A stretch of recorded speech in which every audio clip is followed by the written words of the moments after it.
Good evening. Tonight we're settling into a life that history books rarely linger on, but that thousands of women actually lived through, decade after decade, in the cold upper floors of grand English houses. Tonight, we're becoming a Victorian governess. Not the storybook version, mind you. Not the version where a stern but secretly tender master falls in love with the clever young teacher by the fireside, and the whole thing resolves itself in a wedding and a warm hearth. That's fiction dressed up as history. What we're doing tonight is different. We're going to sit inside the actual daily reality of a woman who was too educated for factory work, too poor for a life of leisure, and too proud to admit how frightened she really was. Before we drift into it, thank you for being here again tonight. If tonight's wandering suits your evening, feel free to leave the video running quietly in the background. And if you'd rather listen without any interruptions at all, there's a longer ad-free version available for channel members, whenever you fancy it.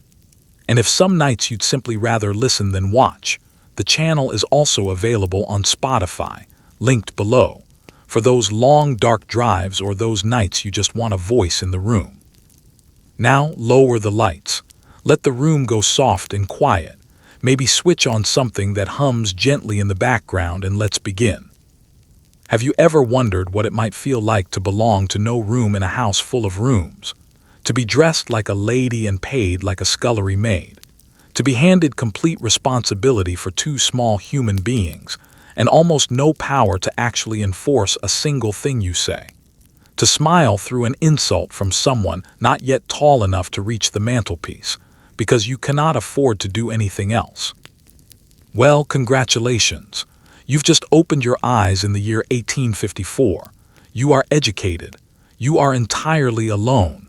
And you are standing in the front hallway of a house that will never, not for one single day, be yours. Let's begin with the obvious question, because it's the one every governess eventually had to answer for herself in the quiet of some cold evening. How did you get here? You didn't grow up wanting this. Nobody did. You were the daughter of a solicitor, let's say, or a naval officer, or a country parson with more books than income. There was a piano in the parlor once. There were dresses made specially for you, a governess of your very own who taught you your letters and your scales, a small, orderly world where money was simply something that appeared when it was needed and nobody discussed where from. And then quietly, the way these things usually happen, it all came apart. Perhaps your father's investments failed. Perhaps he died with more debts than anyone realized. Perhaps he simply drank away what should have lasted a lifetime. However it happened, one morning there was a house full of furniture that had to be sold, and a family that had to learn, almost overnight, how to be poor while still looking respectable. Consider the strange shape of your situation for a moment, because it really is a peculiar one. You can recite the kings of England in order. You can play a nocturne without glancing down at your hands. You can hold a conversation in passable French and sketch a creditable landscape in watercolor. You have been trained since the cradle to be an ornament, accomplished, decorative, entirely without a purpose beyond being admired in somebody's drawing room.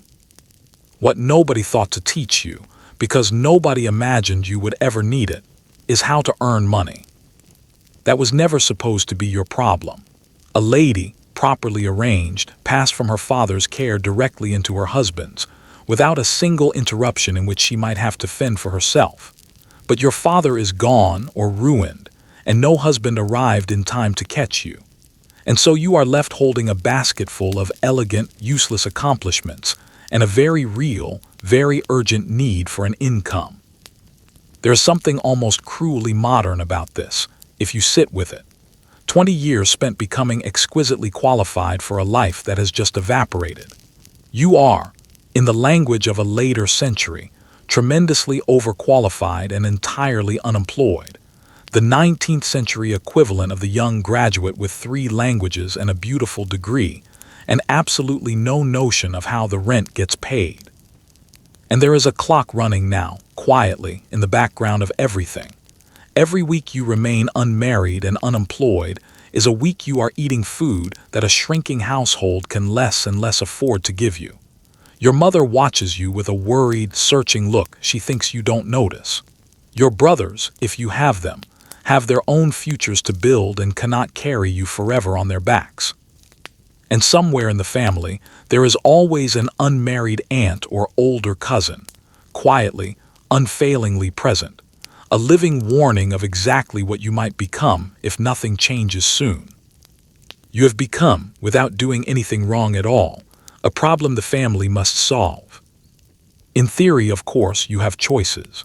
You could stay and slowly harden into that spare unmarried relative living in the smallest bedroom, spoken of gently and pityingly at Christmas. You could lean on the family's charity for as long as it lasts, and charity, as every poor relation eventually learns, has a way of thinning out over time. Or you could take the one path society still considers respectable, the single door left unlocked in an otherwise sealed house, and pretend, along with everyone else, that what you are about to do isn't really work at all, merely a gentle arrangement between families of good standing. So you dry your eyes. You fold away the girl who once had her own piano and her own easy future, and you prepare to become something a great deal colder, a great deal lonelier, and a great deal more useful to other people than you have ever had to be to yourself. You are going to become a governess, because, as it turns out, that is the only door in the whole house that isn't bolted shut. Let's walk down that hallway together now, and take a proper look at just how few doors there really were, so you can appreciate exactly how narrow your path had become. A respectable woman of your class could not simply walk out and take employment, the way a man might. Factory work would mark you instantly as common, the wrong sort of woman, doing the wrong sort of labor, in the company of women your family would consider beneath you. Standing behind a shop counter was little better, handling coins, addressing strangers all day as sir and madam, would drag your family name down into what the age still called trade, and trade, to people of your station, was a stain that never fully washed out. Nursing, before a certain famous lady with a lamp changed its reputation entirely, was widely considered a trade for rough, often drunken women. The stage was unthinkable, and domestic service, real service, as a housemaid or a cook, meant becoming, in the plainest terms, a servant, and there was no returning from that particular fall. Do you see the trap now? Nearly every honest way of earning bread carried, for a woman of your background, a kind of social death sentence. Your whole upbringing had taught you that a lady's good name was the most valuable thing she possessed, and then the world quietly arranged itself so that the moment she actually needed money, protecting that name left her almost nothing she was allowed to do. And so everything funnels toward the single exception, teaching. Not the village schoolroom, mind you, full of farmers' children, that, too, was considered a shade too common. No, teaching the children of the wealthy, inside their own homes, one carefully bred woman quietly pouring her accomplishments into somebody else's children. This, and only this, the whole of respectable society agreed to consider suitable. It let a family in reduced circumstances send a daughter out into paid work without ever quite admitting that this is what was happening. She wasn't working. She was helping. She was residing with a good family and assisting with the little ones. Everyone maintained the fiction, because everyone understood that they, too, might need it themselves one day. The trouble, of course, is that you are very far from the only woman to reach this same conclusion. Every other genteel family that fell on hard times walked down the very same hallway and arrived at the very same door. The result was a country quietly overflowing with educated, unmarried, increasingly desperate women, all qualified for the identical narrow role, all competing for a stubbornly small number of positions, and all, whether they meant to or not, willing to accept a little less than the woman before her, simply for the chance to be chosen at all. It is, in the coldest possible terms, a labor market with an almost endless supply of workers and a permanently limited demand. And you already know in your bones what that arrangement does to wages and to a person's sense of their own worth. You did not choose this narrow path because it was good. You chose it because it was the only path that let you keep your name and eat in the same week. Welcome, then, to the most crowded dead end in all of England. Now let's find out exactly how you get through that one remaining door, and it begins, humiliatingly enough, in the pages of a newspaper. It is time to find yourself a position, which means it is time to go and grovel, quite literally, in print. You open the newspaper to the advertisement columns, that dense little forest of tiny type, and there they all are. Families in search of a governess who can teach French and music, and the use of the globes, offering in return a salary that would insult a footman. You compose your letter in your very finest hand, listing your accomplishments the way a shopkeeper might list his wares, hopping desperately to sound refined without seeming proud, capable without seeming expensive. Then you wait. And so, at the very same moment, do the 200 other women who answered that exact same advertisement that exact same morning. Let's actually sit inside this ritual, because it is a strange and quietly brutal one. The advertisement column is packed edge to edge with tiny dramas. A widower somewhere in Kent wants a governess for his 3 children, someone cheerful, musical, and fond of long country walks. A merchant's wife further north requires French, plain sewing, and tucked in almost as an afterthought, a general willingness to assist about the household, which is simply polite code for a great deal of unpaid domestic labor that has nothing whatsoever to do with teaching. Every single notice is a small riddle you must decode, searching for the position that will underpay you the least and work you the least mercilessly. It is a grim sort of shopping in which you are, at the very same time, both the buyer and the goods on offer. Then comes the letter itself, and the letter is agony. Every word must be weighed on invisible scales. You must sound accomplished, so you list your languages, your music, your drawing. But you must never sound boastful, because a boastful governess is an unsuitable one. You must sound eager without seeming cheap or without other prospects, though of course you have no other prospects whatsoever. You must sound respectable, well-connected, from a good family fallen only on temporary difficulty, while quietly making it plain that you'll accept a salary a genuinely comfortable family would find almost shocking. It is a small masterpiece of controlled dishonesty, a letter in which every fact must be true, and yet the whole impression must be exactly what they wish to see. Your handwriting matters nearly as much as your words. A neat, elegant, ladylike hand is proof in itself of your gentility.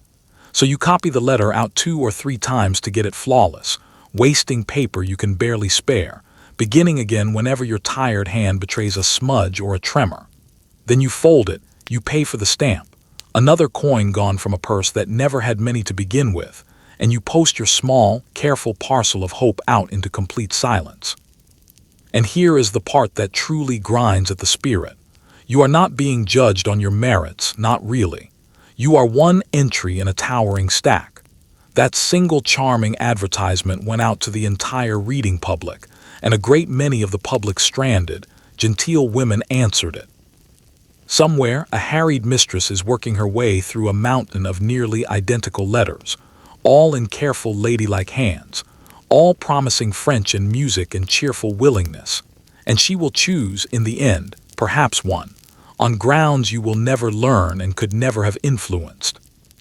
You know this particular misery well, even though the Victorians had no word for it. It is the application swallowed whole by a silent, faceless process. It is the carefully polished letter sent out into a void. It is the sick, familiar suspicion that 200 equally qualified people are all reaching, at the very same moment, for the very same scarce opportunity. It is, in essence, a professional networking system. If that system ran entirely on dread and cost you the price of a stamp you could scarcely afford to spend. And if, against those long odds, one family does right back, your reward is not relief. Your reward is the interview. The interview you arrive at the appointed hour in your best plain dress, the one you have brushed and pressed and worried over half the night before. A servant lets you in not through the grand front door, you notice, but through a side entrance, and something in you understands immediately what that small detail is telling you, even before a single word has been spoken. You are shown into a drawing room, and there she is, the lady of the house.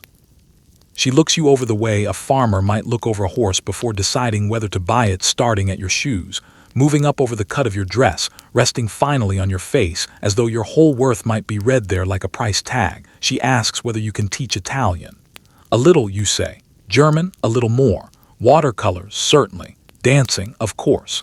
The pianoforte, plain sewing, the use of the globes, a little history and literature besides. Yes. Yes to all of it, because you must present yourself as an entire finishing school compressed into one body, available for the wage of a scullery maid.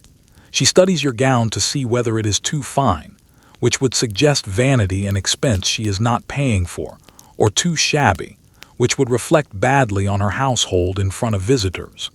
She studies your face to judge whether you might, God forbid, tempt her husband or her grown sons. She studies your manner most carefully of all, to see whether you understand, without being told, exactly where you are meant to stand in her world. The room itself is part of the test, though nobody says so aloud. It is warm and handsome and comfortable, a room built, quite by accident, to remind you of everything you have lost and everything this family still possesses in easy abundance.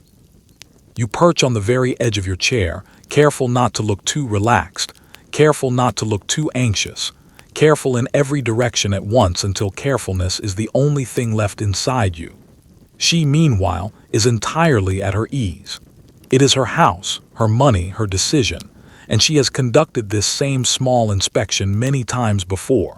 The questions come, and only half of them are really about teaching. Yes, she wants to hear your French, your music, your qualifications, and you recite them like a well-drilled recitation. But watch her eyes as you speak. She is reading your dress, weighing whether it is too costly or too worn.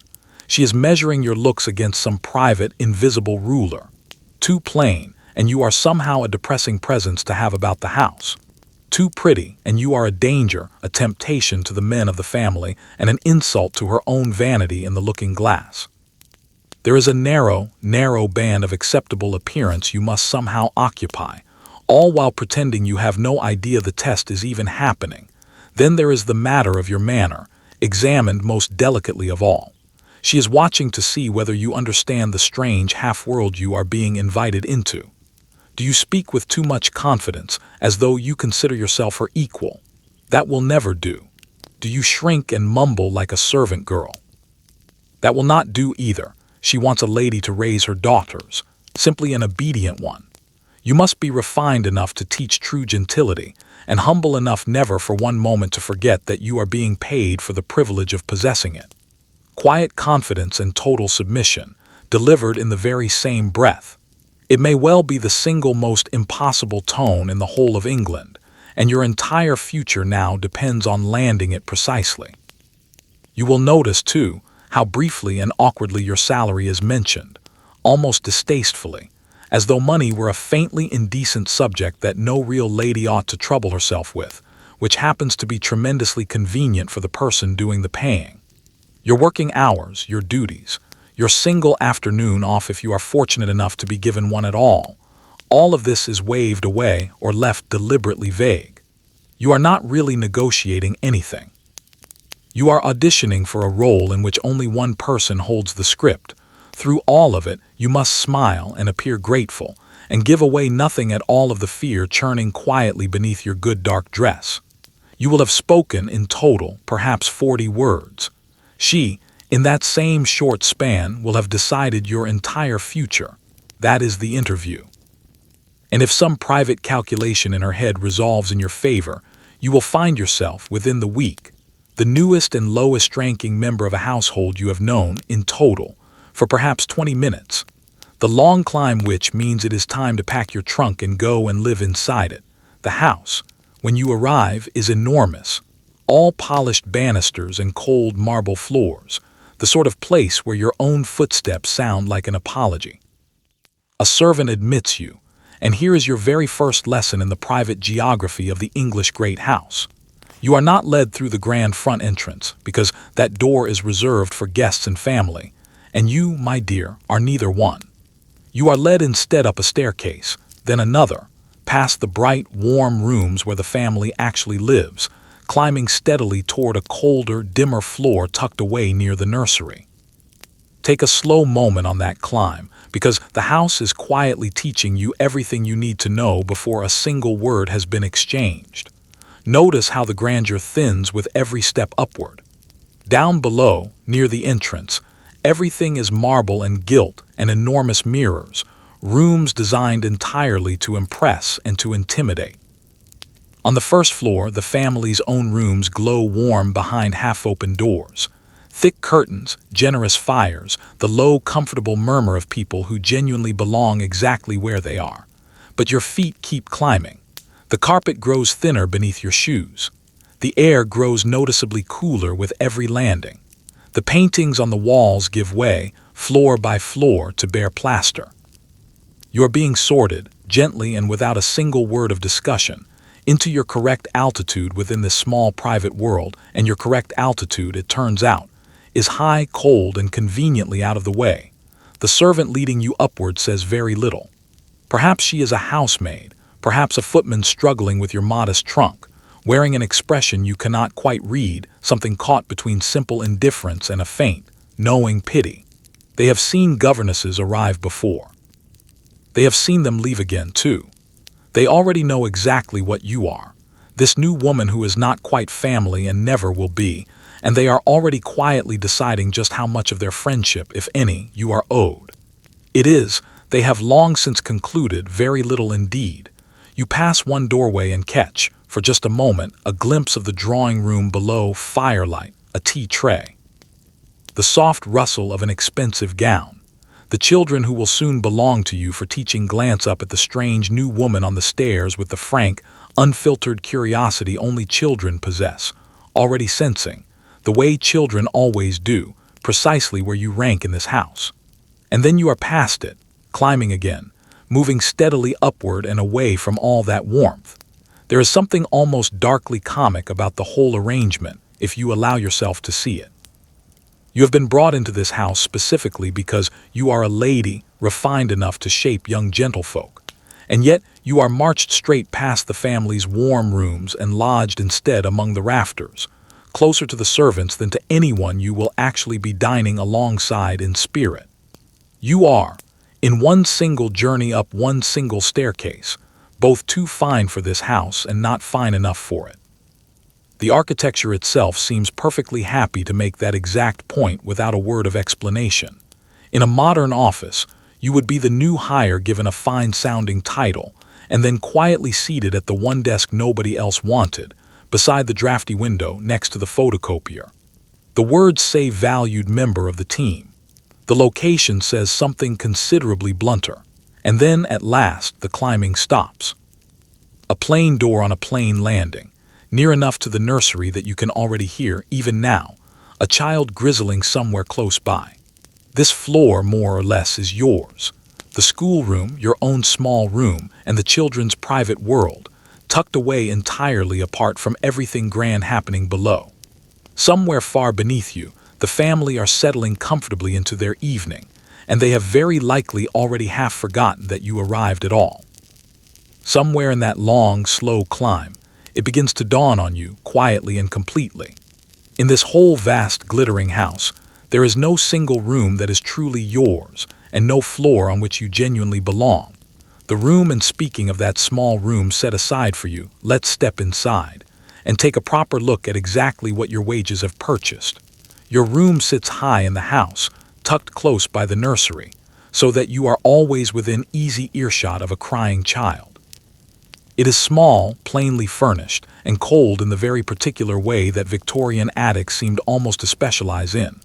A narrow bed, a washstand, a single chair, perhaps a modest fireplace you are gently but firmly discouraged from using too generously, since coal costs real money, and you, it is quietly understood, are not considered worth very much of it.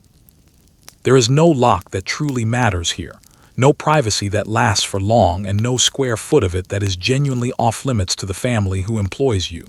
Let's take a slow turn about the place, since it will not, in truth, take very long at all. The bed is narrow and unyielding, its thin mattress doing little to soften the ropes beneath, and it will be the site of most of the rest you are ever going to get, which, as it happens, is not very much. The washstand holds a plain jug and basin, and in winter the water inside that jug will grow, overnight, a delicate skin of ice, so that your first act of every single day is to crack that surface and splash something genuinely Arctic against your face. The single chair serves for sitting and mending and letter writing, and your own small private thoughts, all in exactly the same spot, because there is simply nowhere else to go.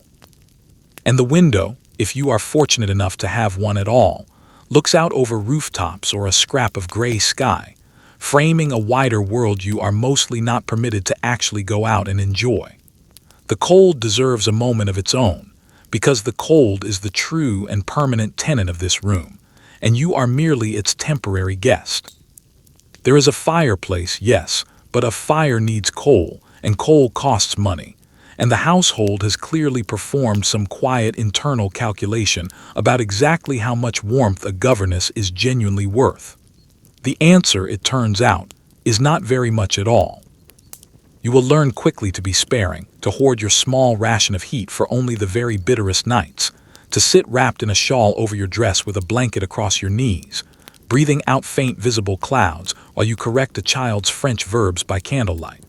Down below in the drawing room, a proper fire roars generously all evening. Up here, you count individual lumps of coal the way a miser might count gold coins. But the truly modern indignity of this room is not really the cold at all.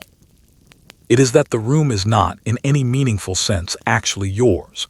There may be a door, but a door is not the same thing as a right. The mistress may enter at any time she wishes to inspect. A housemaid may come in to clean, or to fetch something, or simply because she has been sent. A child may wander through at almost any hour, unannounced. Nothing you own here is genuinely protected, and no single moment you spend within these walls is truly guaranteed to remain private. You live, in effect, inside a room whose walls are made entirely of other people's permission. Anyone who has ever worked in a wide-open office, or lived somewhere their employer also happened to own, will recognize the particular chill of that arrangement. The constant, low-grade sense of being faintly on display, even in the one place that is supposed to be your retreat from exactly that feeling. And yet, small and cold and thoroughly borrowed as it is, this room matters to you enormously, because it is the closest thing to a refuge you are going to get. At the end of a long day of lessons and small slights and carefully swallowed feelings, you climb back up here, close a door that does not properly lock, and are, for a few precious hours, no longer required to perform. You can set down, if only for a while, the endless, exhausting act of being the perfectly patient, perfectly invisible governess. You can simply be tired and cold and entirely yourself. It is not the servant's garret because you are technically above the servants. It is not a proper bedroom because you are just as firmly below the family. It is, in its exact physical shape, the whole of your situation made solid, just enough to survive inside, never quite enough to actually rest in. Which brings us, rather neatly, to the strangest single feature of your entire new existence, the invisible walls that hem you in far more tightly than any of this plaster ever could. The invisible cadge. In a great Victorian household, everyone has a place. The family lives above stairs, warm and comfortable and secure in their own importance. The servants live below stairs, in the kitchens and sculleries, with their own strict hierarchy, their own gossip, their own rough and genuine companionship.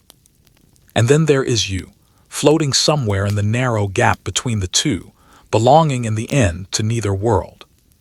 You are too well educated and too well born to sit and laugh easily with the housemaids, who would in any case resent the very suggestion. But you take a wage, just as they do, so the family will never quite treat you as their equal either. Let's map this small, strict country properly, because it runs on rules every bit as rigid as any written law, even though nobody has ever bothered to actually write a single one of them down. Below stairs is a busy little kingdom of its own. The cook rules her kitchen like an unchallenged queen. The housekeeper and the butler preside firmly over everyone beneath them, and under them again stretches a whole descending ladder of housemaids and footmen and scullery boys, each one holding a clear rank, a clear role, and a clear seat at the servants' table. It is hard, hot, relentless work down there, but it is also, importantly, warm with company. They eat together. They squabble and tease one another and share the small complaints of their day. They belong to each other, in the rough, genuine fellowship of people doing the same difficult labor side by side, day after day. Above stairs is an entirely different country, softer, and somehow colder at the very same time. Here the family drifts through beautiful rooms, weighted on hand and foot, entirely secure in the deep, unexamined certainty of their own importance. They have visitors, dinners, an entire society of equals who come and go through their lives freely. They too belong to each other and to their own class, in a whole warm world of people who genuinely see them as real. And you belong to neither. You are the woman on the staircase, too finely bred to be counted a servant, so the kitchen's easy fellowship remains firmly closed to you. The servants would find any attempt to claim it presumptuous, even faintly insulting. But you are, undeniably, hired help being paid a wage, so the family drawing room remains just as firmly closed to you too. No matter how gently you were raised, you occupy a category with almost no other members and almost no comforts whatsoever. The lady who works, a creature the whole rigid system finds faintly baffling and would honestly rather not think about too closely. The result is an isolation of an unusually pure and complete kind. It is not that there are no people around you, there are people absolutely everywhere. Family above, servants below, children beside you constantly throughout the day. It is that not one single one of them is permitted, by rules nobody ever needed to state aloud, to simply be your friend, your equal, your fellow. You may speak with every one of them, and yet be truly known by none of them. You are surrounded and entirely alone at the very same moment. A peculiarly modern kind of loneliness that anyone who has ever been the manager nobody invites to lunch, or the contractor who is technically on the team but never quite of it, will recognize with an uncomfortable little lurch of recognition, and you will feel the sting of it in small daily ways. A cluster of housemaids laughing together in a corridor, falling suddenly quiet the moment you pass, then picking the laughter up again once you are safely out of earshot. The family's easy warmth with one another at some small gathering, where you hover politely at the very edge of things, present but never quite included, like a lamp somebody forgot to switch off in an empty room. Nobody is being especially cruel about any of it. It is simply that the whole architecture of their world has no shelf built anywhere for someone like you, so it puts you nowhere in particular, and rather expects you to be grateful for the roof over your head regardless.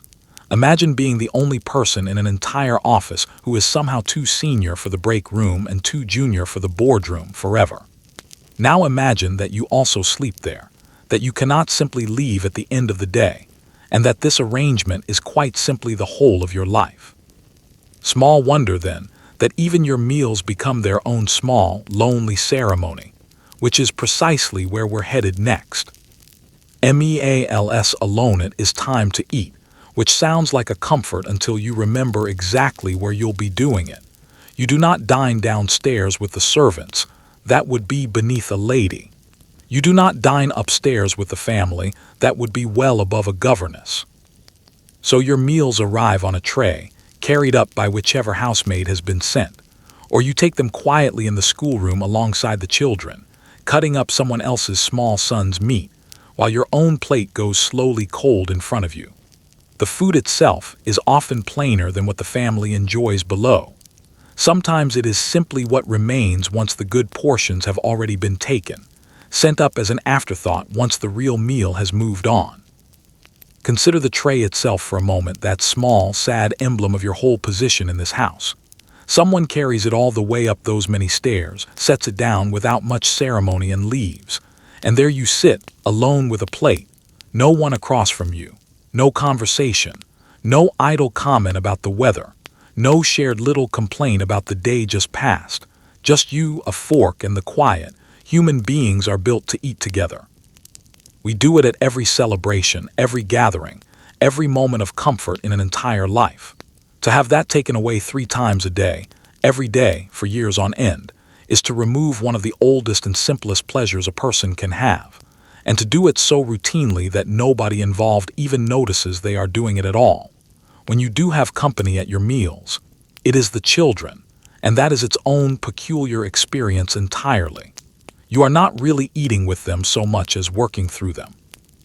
You cut the younger one's meat into careful, manageable pieces. You remind the elder not to speak with a full mouth, not to slouch, not to reach across the table.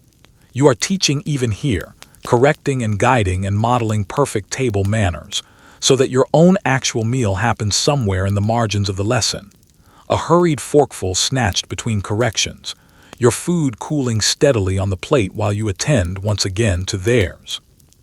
You are quite literally the least important diner at your own dinner table.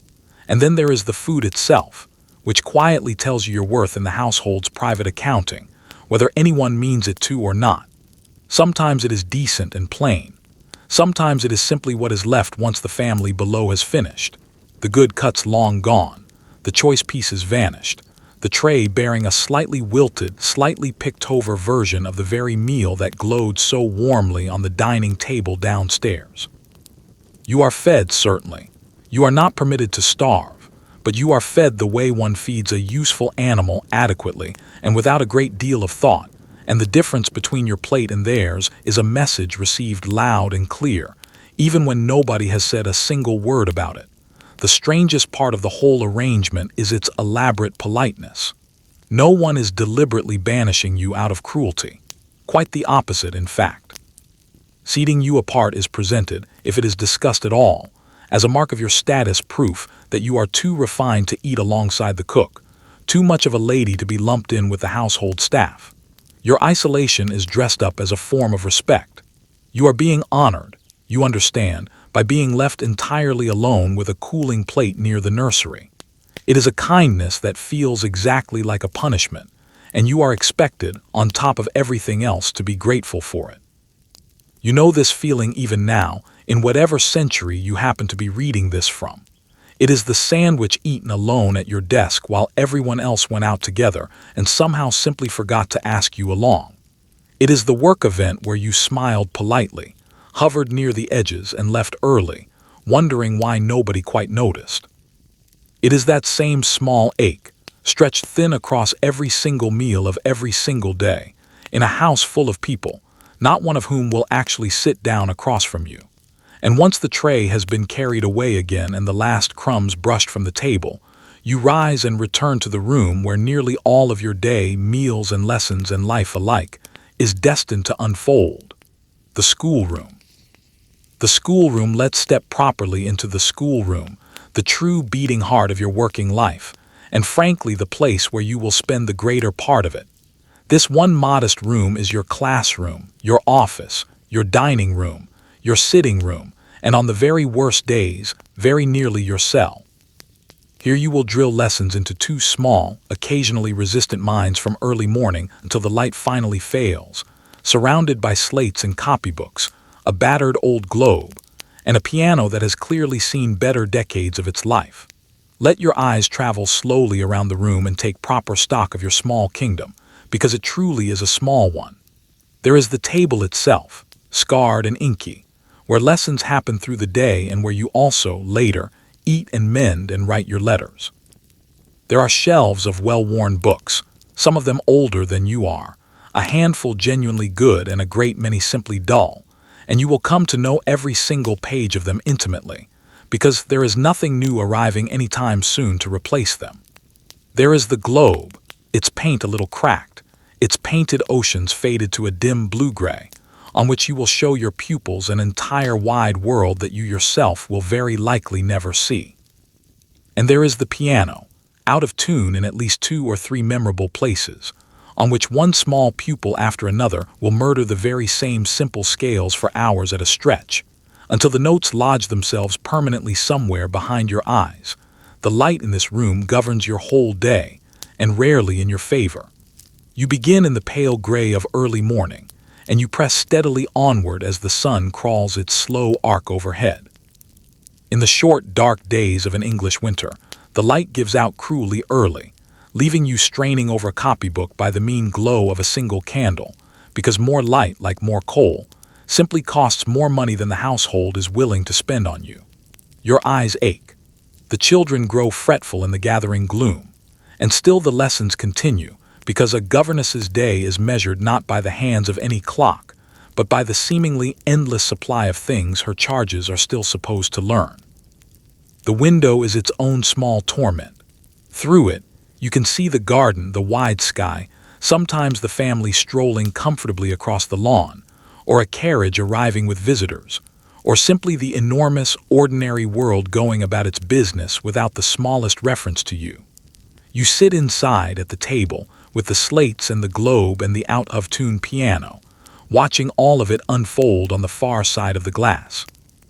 The window offers you a clear view of a whole life you are adjacent to, and almost entirely excluded from, a daily reminder that your world has shrunk to roughly the size of these four walls, while everyone else's world plainly has not. And yet this room is where the true work of you actually happens, the strange, quiet daily alchemy that is, in the end, the whole point of your presence in this house. Into this shabby little space come two ordinary, restless, thoroughly privileged children, and out of it, over years of steady effort, are meant to emerge polished, mannered, fluent young ladies and gentlemen fit for good society. That transformation is your entire job, and it happens here at this scarred, inky table, by this dim window on this tired old piano, powered almost entirely by your patience, your knowledge, and your flat refusal to give up. It is genuinely remarkable work when you stand back far enough to actually look at it properly. It is also completely unglamorous, almost entirely unwitnessed, and taken utterly for granted by nearly everyone around you. It is, in truth, a kind of performance, and you are expected to give it your absolute best, night after night, to an audience of two who would, on most days, rather be anywhere else in the world. And to give that performance at all, you must somehow contain, within one exhausted human being, an entire school's worth of learning. Which brings us, quite naturally, to the genuinely absurd list of everything a governess was expected to know. Everything you must know now. Let's talk about everything you are expected to know, which is, in a single word, everything. A governess was never hired simply to teach reading and arithmetic. No, you were expected to produce accomplished young ladies, and accomplishments in this world meant French spoken with a passable accent, perhaps a little Italian and German besides, music at the piano, singing, drawing in watercolors, dancing, fine needlework, geography by way of the globe, a little history, a touch of literature, and the entirely separate, delicate art of sitting, standing, and walking exactly like a lady. You were, in effect, an entire private school compressed into one underpaid woman. Let's actually lay the whole timetable out in full, because seeing it laid bare is really the only way to appreciate the sheer madness of it. In the modern world, each one of these subjects would belong to a different trained specialist. The French would have its own dedicated tutor, paid specifically for that alone. The music would belong to a music master. Art would have its own art teacher, dance its own dancing instructor, and someone else entirely would handle geography, history, and literature, while etiquette and posture would very likely be somebody's whole separate profession. That is how a sensible school actually works. You divide the vast field of human knowledge among many different skilled people, each one handling the part they know best. And then there is you. One woman, expected to be every single one of them at once. You must open the morning with French conversation, correcting accents, drilling verbs before turning perhaps to a little Italian, and then a turn at German besides. You must sit at the piano and teach small fingers exactly where to fall, and train a wavering young voice to hold a tune.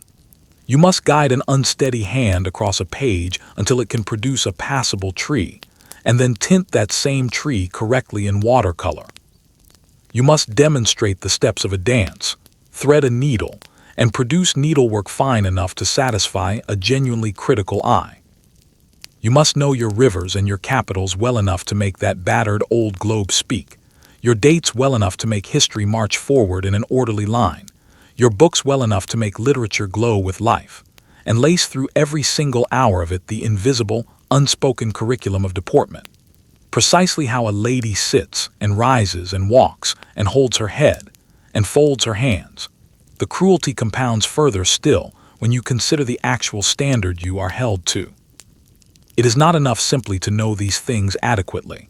You must know them better than the very girls you are shaping, so that they might grow to be more accomplished than you are, and thereby marry well, which is, after all, the entire point of their education, and the entire measure of your own success. You must be more refined than the mistress who watches you so carefully, so that her daughters absorb a true and genuine gentility from you. And yet you must never once let that superior refinement actually show, because a governess who appears finer than her own employer is an unbearable thing to that employer. You are required, in short, to be genuinely extraordinary, and to appear at every single moment entirely ordinary, endlessly, in the very same breath. And now let's bring in the wages, just to complete the joke properly. For this one-woman orchestra of languages and arts and manners, this entire compressed private academy folded into a single exhausted person, you are paid less than the cook. Less, sometimes, than the man whose one and only responsibility in the household is keeping the family's silver polished. Your labor is enormous, genuinely skilled, and entirely essential to the family's own social ambitions, and it is compensated as though it were barely labor at all. Because remember, the whole polite fiction insists that you are not truly working. You are merely helping, and one does not, in the end, really pay a lady for helping. It is, when you set it all out plainly, the ultimate example of a job description written by someone who genuinely wanted 10 different specialists, could only ever afford none of them, and so decided instead to demand the full work of all 10 from one single exhausted human being, at a considerable discount. Renaissance woman expectations, scullery-maid wages, and the two small people for whom you are performing this daily miracle of learning are about to become very real to you indeed, meeting your pupils' time to meet the small people who will define your days, and occasionally, quite thoroughly, ruin them. If you are fortunate, they are curious and warm, and you will come to love them rather more than is wise. If you are not so fortunate, they are small, spoiled tyrants who have already grasped the single most important fact of your entire existence in this house, that their parents outrank you completely, and therefore, by simple extension, so do they. A 7-year-old can be a genuinely formidable opponent once she understands that a single complaint carried to her mother could cost you your position entirely. Let's take the fortunate version first, because it does happen, and it is a genuinely lovely thing while it lasts. Some children really are bright and affectionate and eager, thrilled by a new word in French or a new country traced on the globe. These are the ones who bring you a slightly wilted flower plucked from the garden, who fall asleep quietly against your shoulder halfway through a bedtime story, who look up at you with a kind of total, uncomplicated trust, as though you personally had hung the moon in the sky. And your own starved heart, so short of warmth everywhere else in this life, will open right up to them, because here, freely given, is exactly what you are so lacking elsewhere. Enjoy it while you have it. But know, even as you enjoy it, that this particular tenderness is its own quiet trap, one we will come back to before the night is through. Now the other kind, the kind the whole profession genuinely dreaded, the child who has already worked out, with the ruthless clarity that only children truly possess, the exact mechanics of power inside this house. This small person understands perfectly well that you cannot truly punish them, that their parents are the source of every meal you eat and every coin you're paid, and that one single tearful complaint carried downstairs can undo you entirely, without warning. And a child armed with that particular knowledge is a small, merciless creature indeed. They will test the fence again and again, searching patiently for the place where it finally gives way. They will refuse the lesson outright. They will mock your plain dress, mimic your voice behind your back, and sometimes quite openly to your face, daring you with a level, steady stare to do something about any of it, knowing perfectly well that you cannot. The insults land in ways that would honestly be almost funny if they did not sting so precisely. A child in the middle of a geography lesson might inform you, quite serenely, that her mother says you are only the governess, that you are not a real lady at all, that you are, in fact, poor. And the truly strange thing is that the child is not even being especially cruel by their own lights. They are simply repeating exactly what they have heard around the house, stating plainly what everyone in their world already treats as obvious fact, and watching with genuine curiosity to see what you will do with it. What you must do with it is precisely nothing. You must correct their grammar even as they insult you, smooth your own expression into perfect calm, and continue on with the lesson as though nothing at all has happened. Because your feelings are simply not among the things this household considers real or worth accounting for, and you cannot let it show, not the hurt, and certainly not the anger. A governess who loses her temper, who snaps, who is seen to be genuinely rattled by a small child, is a governess whose competence is now in question. The whole delicate performance depends entirely on your remaining serene and patient and gently in command, no matter what small missiles are lobbed at you across the schoolroom table. So you swallow it, again and again, day after weary day. You swallow the sharp remark and the deliberate defiance and the small casual cruelties, and you keep your voice perfectly level and your smile firmly in place, because self-control is not merely a virtue expected of you in this position.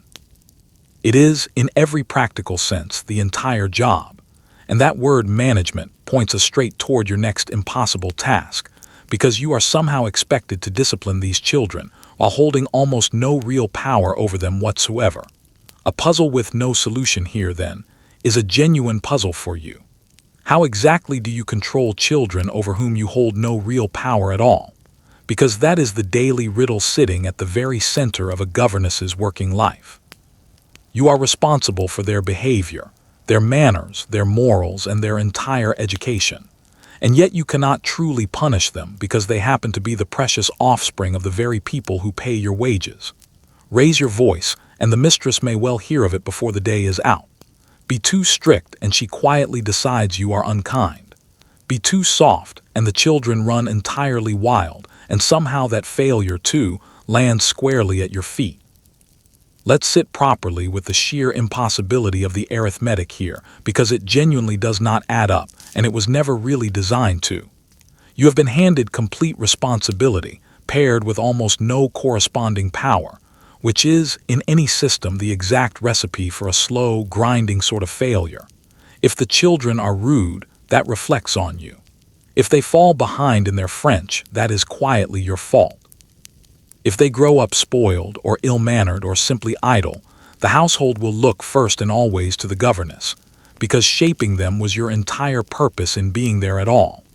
And yet the actual tools of shaping, real authority, real consequences, the plain, simple ability to say no and have it genuinely stick, have all been quietly kept upstairs, with the people who actually own the house. Consider carefully what happens if you attempt to be firm. Suppose a child is being genuinely, stubbornly defiant, and you decide, quite sensibly, to insist, to hold a real line, to impose some actual consequence. Word drifts downstairs before the evening is out that the governess was harsh with her darling. Now you are the villain of the story. Now you are the cold, unfeeling woman being needlessly cruel to a sensitive child. And your whole position wobbles, because no mother anywhere much enjoys hearing that her precious little one was disciplined by a hired stranger. So firmness, it turns out, is genuinely dangerous. It can cost you absolutely everything. Very well, then, you think, I shall be gentle instead. But gentleness has its own trapdoor waiting patiently beneath it. Be too soft, too indulgent, too eager simply to be liked, and the children will run entirely wild, because children will always test the edges of whatever fence they're given, and yours, it turns out, has no teeth whatsoever behind it. And a governess whose pupils are visibly undisciplined is a governess who is plainly failing at the one single task she was hired to do. So now you are blamed from the exact opposite direction, for weakness, for allowing the young masters and mistresses to run entirely unchecked. You cannot win by being hard, and you cannot win by being soft. And there is, frustratingly, no third setting on the dial that this household has left available to you at all. So what, in the end, is actually left to you? Only the subtler arts, the tools of someone burdened with responsibility and no real authority at all, which is to say, persuasion, patience, cleverness, and an enormous quiet reserve of desperation. You must make the children genuinely want to behave. You coax them. You charm them. You appeal gently to their better natures.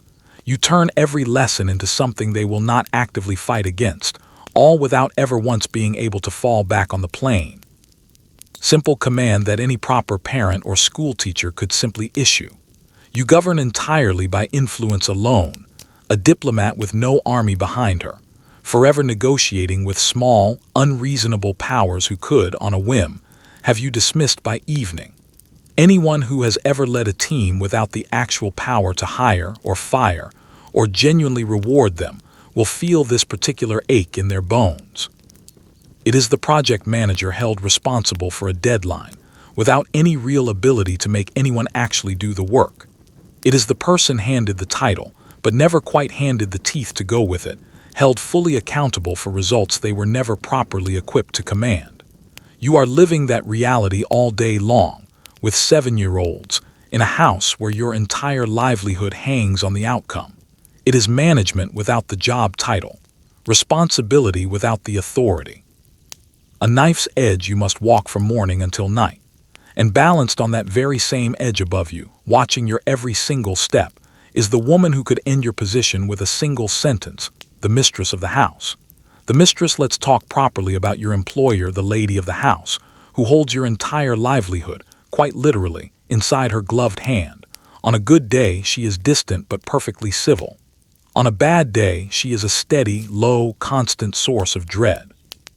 She may decide you are too plain or too pretty, too dull or altogether too clever, too familiar with the children or not nearly affectionate enough with them.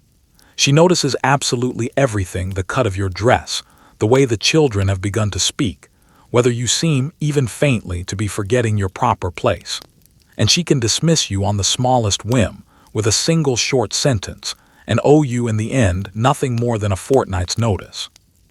Let's understand her own position first, because it shapes almost everything about how she treats you. The mistress of a great house runs a small kingdom of her own, and her authority within it is one of the very few genuine powers a Victorian woman was ever permitted to hold outright. The whole staff answers to her. The running of the household is entirely her domain. And you, the governess, are the single most awkward figure within that whole domain, because you are the one employee who also happens to be a lady, the one person she cannot quite bring herself to look down upon, and yet cannot quite bring herself to treat as a true equal either.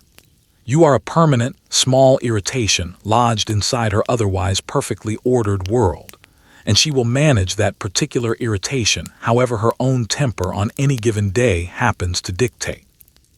The truly impossible thing is that there is no version of you she is ever guaranteed to approve of. Be plain, and you are somehow dreary, a dull presence about her children and her home. Be pretty, and you are a threat, a young woman under her own roof who might draw the eye of her husband, or her grown sons, and precious few mistresses ever quite forgive a governess for being fair of face. Be dull, and you are plainly inadequate, insufficiently accomplished to properly polish her daughters. Be clever, and you are presumptuous, a paid woman entertaining ideas rather above her station. She has, without ever quite admitting it to herself, set you a test with no possible passing grade, and you must sit that same test again, fresh, every single day, and she watches. Oh, how thoroughly she watches! She notes the gown you wear and privately judges whether it is too fine for your place or too shabby to reflect well on her household. She listens closely to how the children speak, and holds you personally responsible for every dropped manner and mispronounced word. She observes whether you seem to have grown too warm with her little ones, which she may quietly resent as a kind of trespass on her own motherhood, or too cold, which she will simply call unfeeling. She marks whether you appear, even for one unguarded moment, to be genuinely enjoying yourself, whether you have forgotten, even briefly, that you are here entirely on sufferance. Nothing you do goes unobserved, and a great deal of it is quietly weighed against you in some private ledger you will never actually see. Beneath all of it hums the single fact that governs your entire relationship with this woman. She can end your position at any moment she chooses. A word, a passing mood, a simple change of heart, and you are handed your notice, and there is nothing whatsoever you can do about it, and nothing at all you are owed beyond that fortnight. Your food, your roof, your entire fragile respectability all rest on her continued willingness to keep you in this house. And she knows this, and you know it too. And that shared, unspoken knowledge sits quietly in the room during every single exchange between you, however smooth and civil the surface of it may appear. So you learn in time to read her the way sailors learn to read the sky before a storm. You study her moods, her silences, the particular set of her mouth at the breakfast table. You make yourself useful and entirely unobtrusive in the very same breath, present exactly when wanted, and invisible the instant you are not. You learn never to appear too happy, or too tired, or too anything at all that might draw her critical eye toward you unnecessarily. Pleasing an unpleasable employer who could end your whole life with a passing whim, while your entire future rides on her mood. Some things, it turns out, genuinely never change across the centuries, and if the mistress was a steady source of dread, there was another figure in these houses whose power over you ran darker still, and here the jokes must stop entirely. A darker corner now we come to a heavier part of this house, and here the jokes must stop, because the danger involved was entirely real. The master of the house, or a grown son within it, held enormous power over you, and both of them generally knew it perfectly well. You were young. You were alone, without family close enough to protect you. And you were entirely dependent on this one family's continued goodwill for absolutely everything. Your food, your roof, your reputation, your future. If a man of the house chose to press unwanted attention on you, you would barely know where to turn. Complain, and you would very likely be disbelieved first, blamed second, and then quietly dismissed without the reference you would desperately need in order to work again anywhere else. Let's be careful and clear about the shape of this danger, because it deserves to be properly understood rather than sensationalized. A governess lived inside her employer's home, not as a visitor who might simply leave whenever she pleased, but as a dependent who genuinely could not. She had no husband to stand for her, no father nearby, often no relative within any real reach who carried the slightest weight in this situation. She slept beneath the family's roof, ate the family's food, and relied entirely on the family's continued approval for her very means of living. That degree of total dependence, layered together with youth and isolation, placed her in one of the most exposed positions a respectable woman of the age could possibly occupy, and the men of these households were fully aware of exactly how uneven that arrangement really was. The cruelty lay chiefly in how little recourse she actually had. Imagine, for a moment, the master of the house, or a grown son, choosing to make advances she plainly did not want. What in practice could she actually do? To whom could she possibly turn? If she spoke of it at all, she was far more likely to be doubted than believed, for who, in this world, would take the word of a paid governess over the word of a gentleman of property and standing?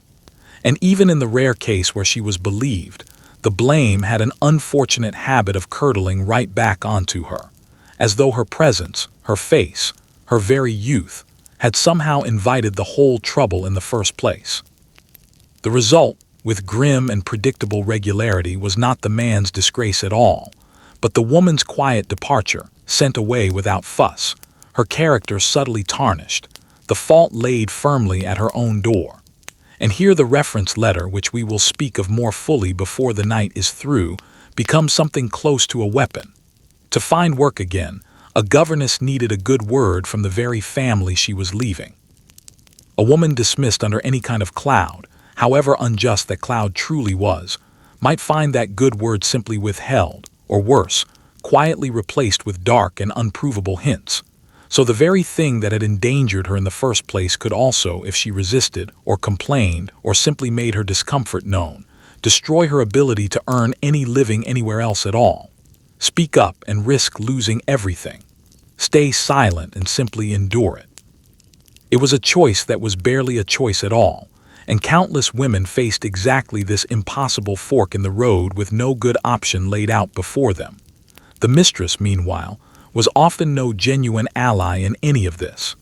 Rather than seeing a vulnerable young woman under her own roof, she far too frequently saw instead a rival, a threat, a fresh source of suspicion.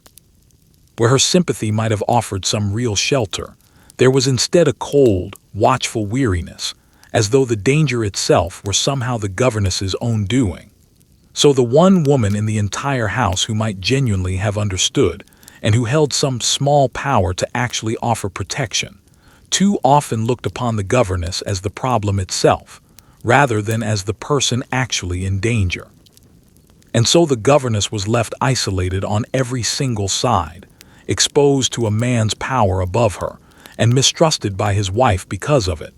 Many governesses, it must be said plainly, passed through their entire years of service and never once encountered this particular danger, and it is only right to say so clearly.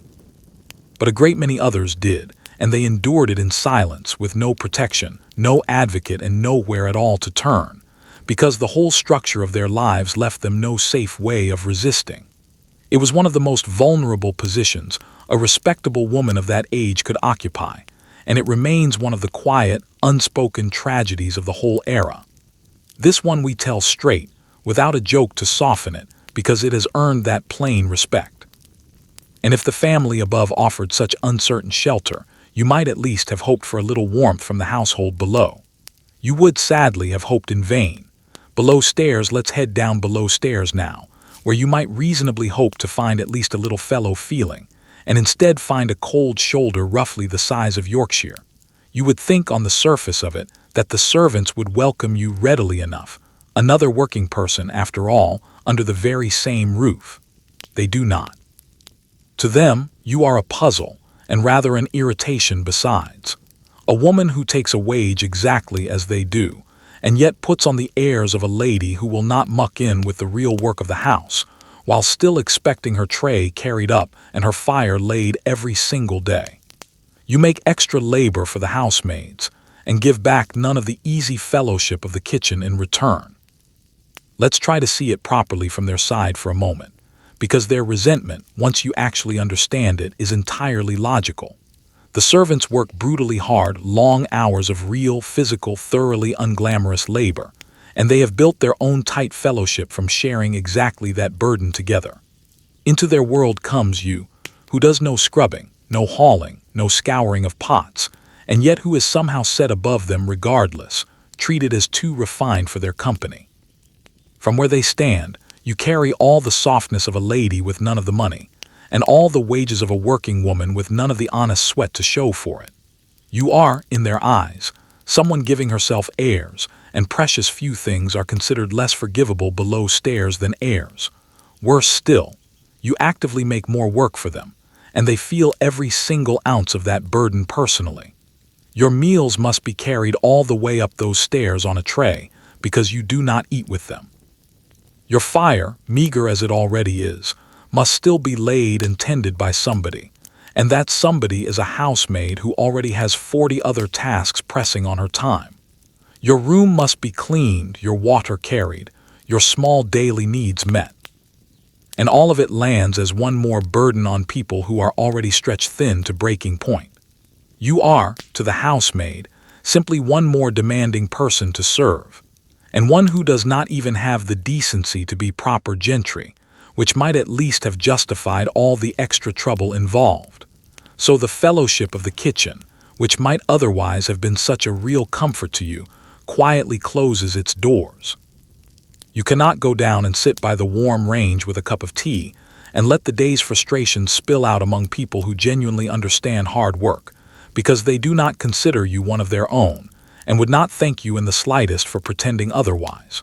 Try it, and you will feel the temperature of the room drop instantly. The easy talk goes stiff and careful.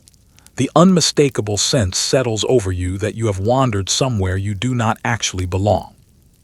The sharper servants may resent you for a subtler reason still. You represent something genuinely uncomfortable to them, a living warning of exactly how thin the line separating their world from yours really is. Here stands a woman born a lady, raised gently, now earning her bread among the working folk because fortune turned suddenly against her family. To an ambitious servant, that is not really a figure of sympathy, but of quiet unease. Proof that gentility offers no real armor, that a person really can fall and fall hard. And people rarely warm easily to a living reminder of how far they themselves might one day tumble too. And so you are sealed off from below just as thoroughly as you are sealed off from above. The family will not have you as an equal, and the servants will not have you as a friend, and the whole great, warm hive of human company that fills this house from cellar to attic somehow has no single cell reserved for you. You are too grand for the servants, and too common for the family, which means the one place in this entire house where you might realistically have found a friend has quietly decided it does not much care for you either. And if all this loneliness were at least handsomely paid, one might learn to bear it rather more easily. The Manisso lets talk at last about the money, or rather, the tragic rumor of it.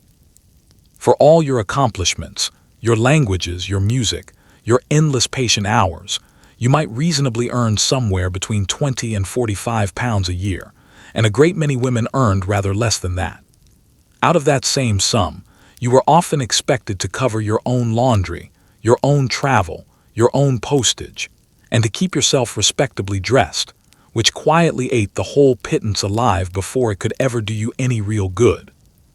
The cook down in the kitchen might earn just as much, or even more, with none of the exhausting expectation that she also embody, at every waking hour, the full manner and bearing of a lady. Let's set that bare figure in its proper dismal context, because a number on its own means very little without something real to weigh it against. Place your salary beside the servants you actually live among, and the insult sharpens considerably into focus. A skilled cook, a competent housekeeper, an experienced upper servant, any one of them might match or comfortably beat your yearly sum, and they did so without ever once being required to speak 3 languages, play the piano to a decent standard, paint credibly in watercolors, and embody, hour after hour, the full manners of a genteel woman. Their skills, however genuinely demanding, were never dressed up in the exhausting costume of gentility that you were required to maintain every single waking hour of your working life. They earned their wage and simply went about their work. You earned a broadly similar wage and were expected, on top of it, to be an entire walking finishing school. Now watch that already thin salary get eaten alive before it can do you the smallest bit of good. A portion goes toward laundry because you must be kept clean and respectable, and someone must be paid to wash your linen properly. A portion goes toward postage, those letters home that remain your one true tie to the wider world. A portion goes toward travel, the coach, or the railway fare between one position and the next, which you very often bore entirely yourself. And a great, cruel portion goes toward clothes, because your entire professional value rests on appearing convincingly a lady, and appearing a lady costs money you were never actually given enough of in the first place. By the time these necessities have all taken their bite, the pittance has become very nearly nothing at all. And so there was, in practice, no saving. This is the part that reaches its cold hand all the way into your future and quietly squeezes. Out of such a thoroughly nibbled wage, almost nothing could ever be set aside. Year after year of skilled, patient, dawn-to-midnight effort, and you finished each one barely a shilling richer than you had begun it. There was no fund quietly growing against the day you could no longer work, no cushion, no small hoard standing between you and disaster. You lived, in the plainest possible terms, from position to position, always just one dismissal, or one serious illness, away from having genuinely nothing at all. There was no pension either, of course, no promise whatsoever that decades of faithful teaching would ever be repaid with any security once your working days finally ended. You gave the very best years of your life, and your health besides, to family after family, and the arrangement offered you not one single thing in return beyond the wage of that particular moment, spent again almost as quickly as it arrived. The very idea that honest work ought to build steadily toward some safe and comfortable later life would have struck most of your employers as faintly absurd, where a governess was concerned. This is the true, hollow face of what the Victorians themselves like to call genteel poverty. It is not the frank, visible hardship of the laboring poor, but something far quieter, and in its own way, considerably more grinding. All the outward forms of respectability, the good manners, the neat dark dress, the genuinely refined accomplishments laid carefully over a purse that is almost always empty, and a future with practically nothing waiting inside it. You looked to any casual observer exactly like a lady, and lived, in every practical sense, like a pauper, and were expected, on top of everything else, to be grateful for the disguise. The wardrobe lets open your wardrobe, such as it is, and see exactly what those appearances demanded of you. A governess had to look respectable at every single moment, neat, modest, and unmistakably a lady, because your entire professional value rested on the illusion of gentility itself. And yet you had to manage all of this on almost no money whatsoever, with one strict, entirely unspoken rule hanging over every single stitch you owned. You must never, under any circumstances, outshine the ladies of the house. So your dresses are plain and dark and sensible, mended quietly, turned inside out and remade season after season to hide their true age from any watchful eye. Let's take this impossible equation apart piece by piece, because it truly is a genuine bind, with no clean solution anywhere inside it. On one side, you must always appear a lady, because that is the entire thing you are selling, the very refinement you are meant to pour into your pupils day after day. A shabby, careless governess is a contradiction in terms, and an embarrassment to the household besides, so you cannot afford to let yourself go to rags.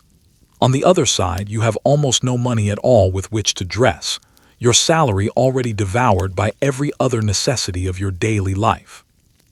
And balanced squarely on top of both of these pressures is the rule that dares not be spoken aloud, yet is enforced ruthlessly all the same.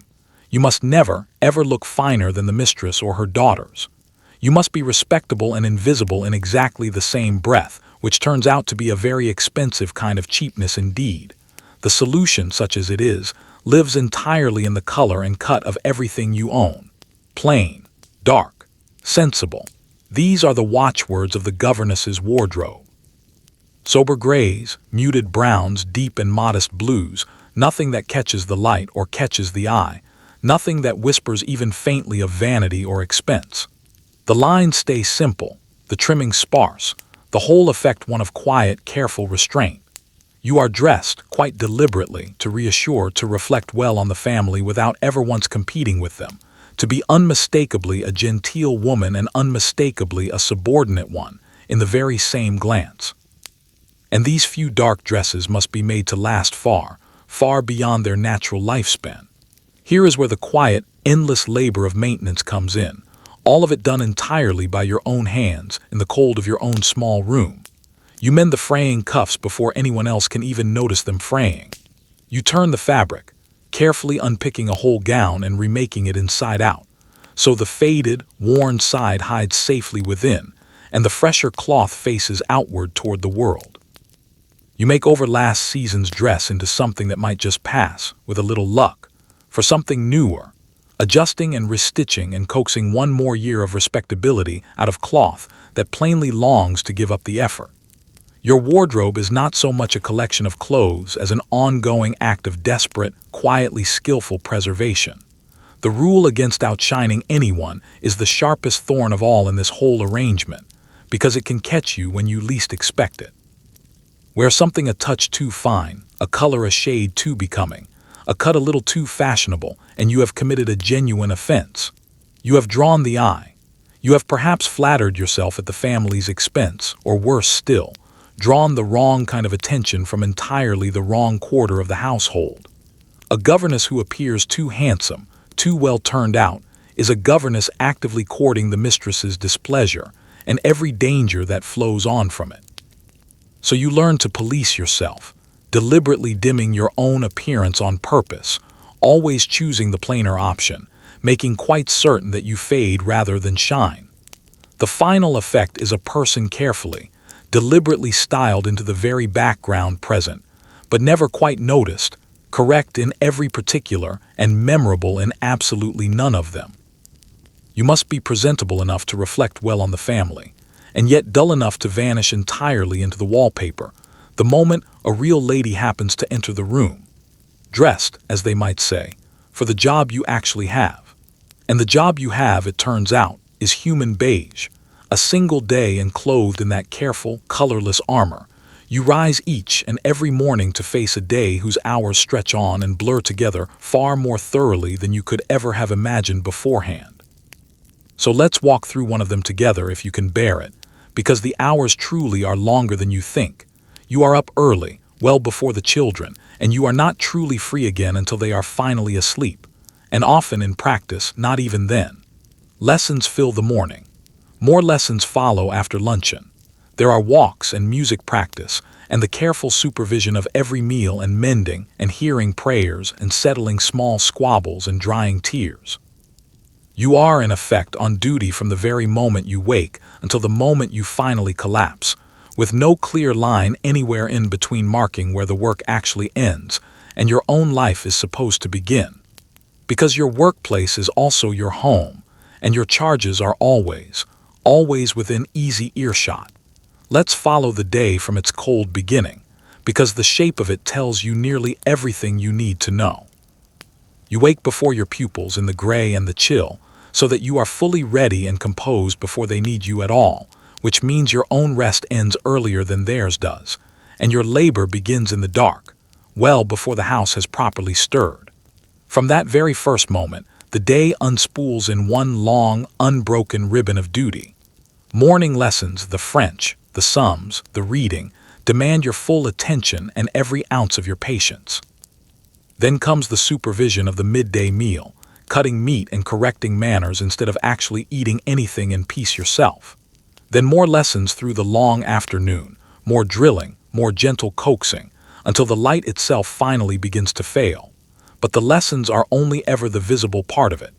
Threaded through and around them runs 1,000 smaller demands, each one small enough in itself, and genuinely crushing in their sheer accumulation. There is the daily walk to be taken, the music to be practiced and endured, the needlework to be overseen. There are the endless little wars of childhood needing a calm and steady adult hand to settle them. There are tears to be dried, small fears to be soothed, evening prayers to be heard at bedtime. There is mending to be done, yours and very often theirs as well. There is no natural pause built anywhere into this rhythm, no genuine rest built in, no stretch of the day that is reliably, simply your own. The work does not arrive in tidy shifts. It comes instead as a continuous tide, from the moment you wake until the moment you finally sleep. And here is the peculiar torment that makes it all so much heavier than mere long hours alone ever could. There is no line between working and living. None whatsoever.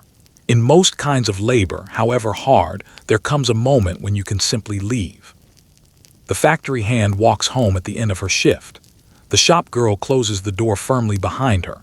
Even the household servants, exhausted as they generally are, have their own hall and their own hours, where the master's demands cannot easily reach them. But you live inside your own workplace.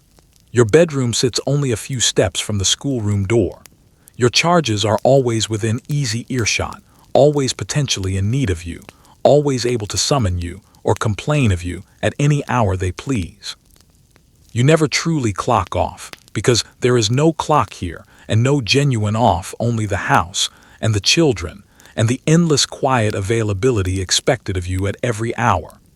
Even your so-called free moments remain provisional, held only on loan and revocable at any single instant. You might sit down at last with a book, or a half-finished letter, and a child cries out somewhere, or the mistress sends for you, or some small crisis erupts down the corridor, and your fragment of rest simply evaporates before you've had the chance to enjoy it. You can never truly count on any single hour being genuinely your own, which means you can never fully relax into any of them at all, always half listening, half braced, half on duty, even in those moments when you are, in theory, entirely off it. You will recognize this exact arrangement with a small shudder, because the modern world quietly reinvented it and called the whole thing progress. It is the job that lives inside your own home and never truly leaves it. The work with no walls built around it at all. The role you can never fully step out of, because you sleep exactly where you labor, and the demands can reach you at literally any hour of the day or night. It is, in the very worst possible sense, the ultimate working from home arrangement, where home happens to belong to someone else entirely, and the work never, ever quite ends. And within that shapeless, borderless day, there is one single hour that comes closest to anything resembling freedom.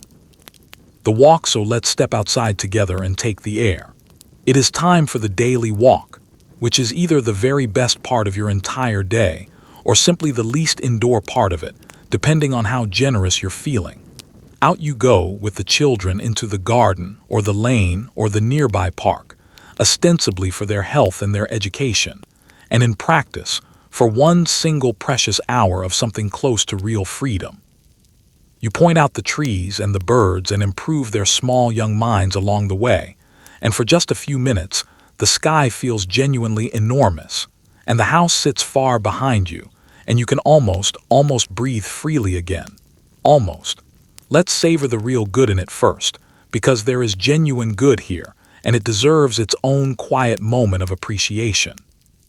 After long hours shut inside the schoolroom, breathing the very same close air, staring at the very same battered globe, the simple act of stepping outdoors becomes a small kind of miracle. The sky opens up overhead, vast and gray and entirely free. The air moves gently against your face, carrying the smell of cut grass or rain or distant wood smoke, and your lungs fill at last with something that has not already been breathed twice over by two restless children. Your eyes, sore from hours of close work, can finally look into the distance, out toward trees and rooftops and the far edge of some open field. Your body, cramped from the hard schoolroom chair, can properly move again. For a person whose entire world has shrunk down to the size of a few rooms, this is not a small thing at all. It is enormous, and the walk carries with it the flimsy official excuse that lets it happen in the first place, which is, of course, the children's benefit.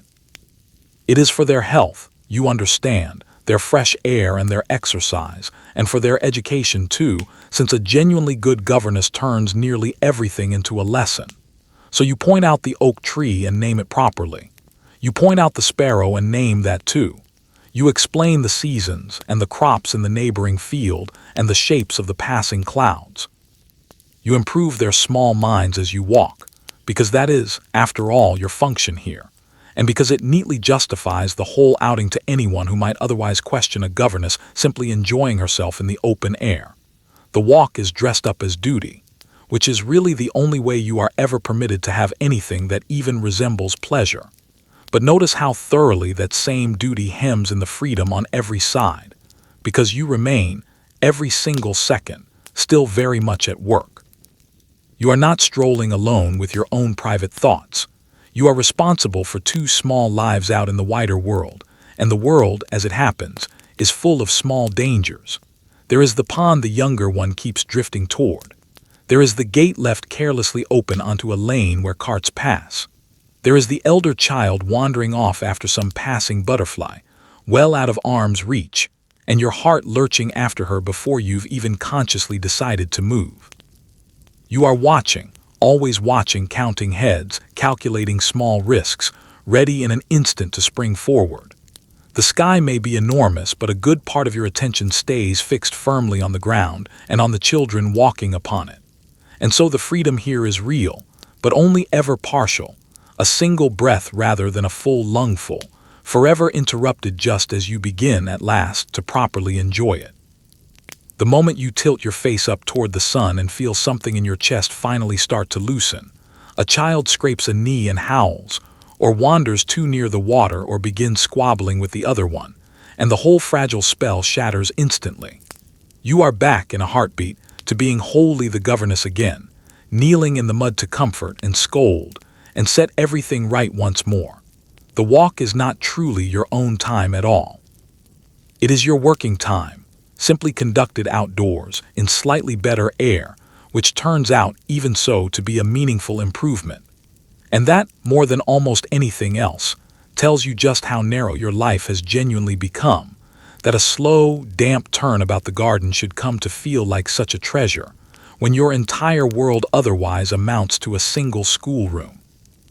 A slow turn about the shrubbery in a cold English drizzle starts to feel, against every reasonable expectation, very much like a holiday. Letters home. Let's talk now about your one thin thread back to the world beyond these walls, your letters home. In the evening, if any strength remains in you at all, you write to your family, your mother, perhaps a sister, a friend from better days long past, and here you perform your quietest, saddest little piece of theater because you very rarely tell them the whole truth. You write that you are well, that the children are dear, that the family is kind. Because what good, really, would it do to tell them how cold your room actually is, how alone you truly feel, how sharply the mistress spoke to you only that very morning? Let's set the scene of the writing itself, because it is, in its own small way, an act of real will pushed up against exhaustion. It is evening or later still. The children are finally asleep. The endless day has at last loosened its grip on you. You are tired in your very bones, the particular kind of tired that makes the hand feel heavy and the eyes ache with every blink. Your room is cold and dim, lit by whatever small flame you can reasonably justify burning. And yet you draw out the paper, precious and carefully rationed, dip the pen and begin. Because this letter is your one true connection to the people who love you, and to the self you used to be before any of this began. It costs you the very last of your strength, and a coin you can barely spare for the postage, and you write it anyway, because the alternative is a silence you simply cannot bear to sit inside. Now watch the careful theater begin, gentle sentence by gentle sentence. You write that you are well. You write that the children are dear little things and coming along nicely with their lessons. You write that the family is kind, and the situation entirely comfortable, and that they must not, on any account, worry about you in the slightest. And nearly all of it is a soft, deliberate untruth, a performance staged carefully for an audience who must never, ever be allowed to see behind the curtain. The cold of the room does not appear anywhere on the page. The loneliness that presses on your chest all day long finds no mention whatsoever. The sharp word the mistress gave you that very morning, which stung so badly you very nearly wept over the schoolroom table, is quietly, deliberately left out entirely. You compose instead a portrait of a contented, useful woman getting along perfectly well in the world. The reason you lie is not weakness at all, but rather a strange, fierce sort of love, and it is worth taking a moment to properly understand it. You know exactly what your true situation would do to your mother's heart if she truly knew it, and you refuse, flatly, to inflict that pain on her. She has troubles enough of her own already, and she sent you out into the world partly because there was simply one mouth too many to feed comfortably at home. To write back the plain, unvarnished truth, that you are cold and friendless and quietly slighted and sometimes afraid, would be to hand her a fresh grief and a fresh helplessness, since there is nothing whatsoever she could actually do to mend any of it from where she sits. So you spare her. You take your hardship and you fold it up small, and you keep it entirely to yourself, and you send home only the parts that will not wound. And there is pride tangled through all of it too. The pride of the fallen, genteel woman who will absolutely not be pitied. To confess how far you have truly come down, how thin and cold and lonely the reality genuinely is, would be to admit the full weight of your family's misfortune out loud, and something stubborn inside you flatly refuses that admission.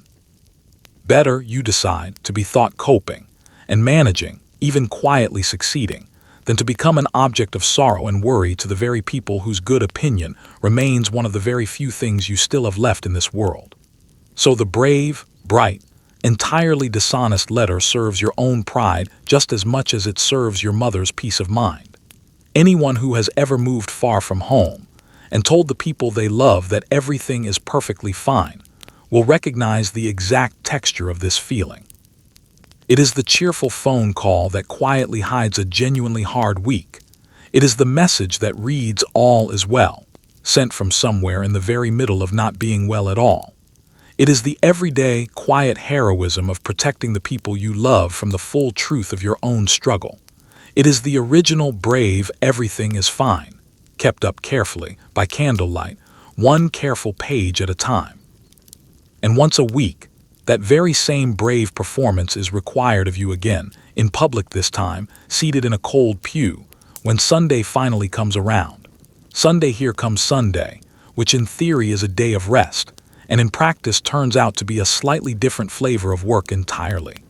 Off you go to church with the family, though of course you sit apart from them, or beside the children, minding their behavior carefully through the whole long sermon rather than actually hearing a word of it. Still, it is an outing, a rare glimpse of other faces, other bonnets, the wider village going about its ordinary life. For a governess genuinely starved of company, even a long, dull sermon in a chilly pew can come to feel like a proper social occasion. Let's understand first what Sunday is actually supposed to be, because the gap between the promise of the day and its reality is really the whole of the quiet joke. Sunday is the day of rest, the Sabbath, the one day the whole of Christian England has agreed collectively to set down its labors and simply be still. The shops close their shutters. The fields lie quiet under the sky. The servants get at least some small easing of their usual burdens. For everyone else in the house, Sunday represents a genuine loosening, a day to be idle and comfortable and properly restored. For you, it is a day when the location of your work changes, and very little else about it actually does, which is a distinction the day of rest was never really meant to include. Let's follow you into the church itself, because even here the invisible rules of your position have already arranged the seating for you. The family processes together to their own pew, their proper place, comfortable and known, and entirely theirs by right. And you go with the children, which means, in practice, that you are still working, seated exactly where you can reach a fidgeting child, positioned for correction rather than for genuine worship. Your task through the whole long service is not the state of your own soul at all, but the behavior of your charges. You must keep them still, and keep them quiet, stop the younger one swinging her legs and the elder one whispering, guide them to their feet and back down again at exactly the proper moments, all while appearing, yourself, serenely and convincingly devout. The sermon washes over you largely unheard, because your attention is fixed on the children, exactly as it is every other hour of every other week. And yet, here is the strange sweetness hidden inside it. You would not miss this particular outing for the world, because, starved as you genuinely are, it feeds you all the same. Consider what it actually offers a woman who spends 6 full days shut inside a schoolroom, seeing almost no one at all. Here are faces, dozens of them. The whole village gathered together in one single place. Here are other bonnets, other coats, snatches of ordinary talk before and after the service. The simple human spectacle of a whole community assembled in one room. You are not truly part of it, not really, but you are near it, immersed for 1 full hour in the presence of other living human beings.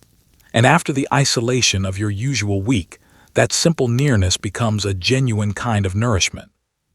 The chilly pew, the droning sermon, the fidgeting children, all of it is worth enduring in the end, for the sheer relief of simply being among people again. There is, if you are truly fortunate, an even greater prize hidden somewhere inside the gathering, and that is the small possibility of recognition. Somewhere across the church, there may be another governess from another great house, minding another family's children in another cold pew of her own. And your eyes might meet just briefly, and pass between you a single glance of complete and total understanding. The silent acknowledgement of one woman who knows exactly what your life is, because she is living its precise twin. A small nod, perhaps, or a few quiet words if the chance allows. And for one warm second, you are genuinely seen, truly seen, by someone who requires no explanation whatsoever. In a life so desperately short of equals, that single flicker of fellowship can carry you comfortably through several difficult days afterward.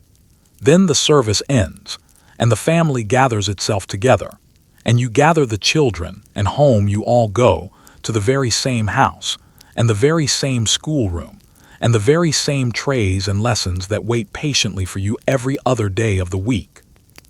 A day of rest for absolutely everyone else, and for you, simply your church clothes and the same job underneath them, with a Bible added on top. And beneath the small comforts of that weekly outing lies the deep, constant ache it only briefly relieves, the true weight sitting at the very center of this whole life, which we must now gently look at directly. The loneliness. Now we arrive at the quiet center of the whole business, the thing that wears governesses down far more surely than the actual work or the wages ever could. The loneliness.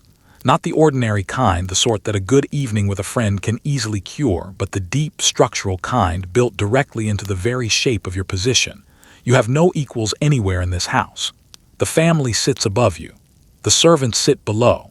The children remain always simply children. And the wider world outside is very largely out of your reach entirely. Whole months can pass without a single real conversation, without one person on this earth who speaks to you as a friend, rather than as a function. Let's be precise about exactly what kind of loneliness this actually is, because it is not the sort most people ever encounter in an ordinary life, and its particular cruelty lies exactly in that precision. Ordinary loneliness is simply passing weather. You feel it perhaps on some quiet evening, and then a friend calls or a week turns over and it lifts on its own. This is something else entirely. This is loneliness built directly into the architecture of your life, a permanent feature, rather than a passing mood. It does not lift, because there is genuinely nothing available to lift it. The very rules that govern your position guarantee that no real companionship can ever reach you, and that no ordinary remedy can ever quite touch it, because the isolation here is not some accident of circumstance, but the actual shape of the thing itself. Let's count, one final time, the people who surround you and simply cannot help. Above you sits the family, and the rules forbid any real friendship across that particular gap. Below you sit the servants, and the rules forbid friendship across that gap too. Beside you, all day long, sit the children, and children, however genuinely dear, are simply not companions in the way a grown adult truly needs, because they cannot be your equals, your confidants, your true fellows. And beyond the walls entirely lies the wider world, full of people who might genuinely understand you, and that world remains almost completely out of your reach, your days too full, and your movements too constrained to properly enter it. You are ringed about by humanity on every single side, and every single avenue toward real connection has been quietly, thoroughly closed off. The result is a silence that stretches on in a way genuinely hard to imagine until you have actually lived inside it. Whole months can pass, real months in which no one speaks to you as a person rather than as a function. There are words, of course, endless words, but they are the words of instruction and duty. Teach this. Mind that. Take the children here. Correct their French. Nobody asks how you truly are and waits patiently for a genuine answer. Nobody shares a small confidence, or a joke that belongs just between the two of you, or any of the small, ordinary intimacies that make an entire life feel properly witnessed. You go weeks on end without a single exchange that touches the actual self hidden beneath the role you are performing. And this is the special agony of it, the very thing that separates it from simple solitude. You are not alone at all, in any literal sense. A hermit is alone and knows it, and can make a kind of genuine peace with that quiet. You are surrounded constantly by a bustling household full of people, and known truly by none of them. You hear their laughter through the walls and the doors, the family's easy warmth, the servants' rough fellowship, all of that human connection humming steadily through the house around you. And none of it, not one thread of it, includes you. To be lonely in an empty room is hard enough. To be lonely inside a full house, day after day, month after month, is a slow erosion of the spirit that the Victorians themselves barely had the proper words for, and that quietly wore countless women down to nothing at all. Anyone who has ever felt genuinely invisible inside a crowded room knows the smallest taste of this, that strange chill of being physically present, and yet emotionally entirely unseen. Now stretch that single evening's feeling across years, and set it inside a house where the one thing you are never, ever permitted to be is simply yourself. When the body fails, so let's speak now of what happens when that body, cold and tired and steadily overworked, finally begins to fail, because there was, in this whole arrangement, no such thing as sick leave. Governesses worked in cold rooms on plain food through pure exhaustion across the long, damp English winters, and it took a genuine toll. A lingering cough could quietly become something far worse. Consumption, what we now call tuberculosis, moved silently through crowded, chilly houses, and it carried off the young and the overworked with a terrible, steady regularity. Let's tally the quiet assault on your health, because it truly was a steady one, waged on every front at once. Begin with the cold room itself, that unheated attic where the water froze solid in the jug overnight, and you slept beneath too few blankets, all to save a little coal. Add the plain food, leftovers, filling meals that never truly nourished you properly. Add the exhaustion, the dawn to midnight days with no real rest, and no genuine respite built in anywhere. Add the damp, that peculiar English damp that seeps steadily into walls and into bones, and lingers on through the long gray months of winter. Each of these alone would wear steadily on any body over time. Together, year after year, they hollowed out even the strongest constitution, leaving the governess perpetually run down, perpetually vulnerable, her defenses worn dangerously thin, and a body worn that thin cannot always fight off what comes for it. A cold that a rested, well-fed, properly warmed person might simply shrug off within a week settles instead into the chest and stays there. A lingering cough, easy enough to ignore at first, deepens steadily and simply will not go away. In the crowded, chilly houses of the age, one particular shadow moved with truly dreadful frequency, and its name was consumption. It spread quietly, largely unseen through close air and shared rooms, and it held a special appetite for exactly the young, and the overworked and the undernourished, which is to say, for governesses. It carried off great numbers of them, quietly, unremarkably, one more thin woman fatting away in one more cold room. And here is where the whole arrangement shows its truest face, because when illness genuinely came, there was no built-in mercy waiting to meet it. There was no such thing as sick leave. No provision anywhere that said a worker might rest and recover and simply return to find her position still waiting for her.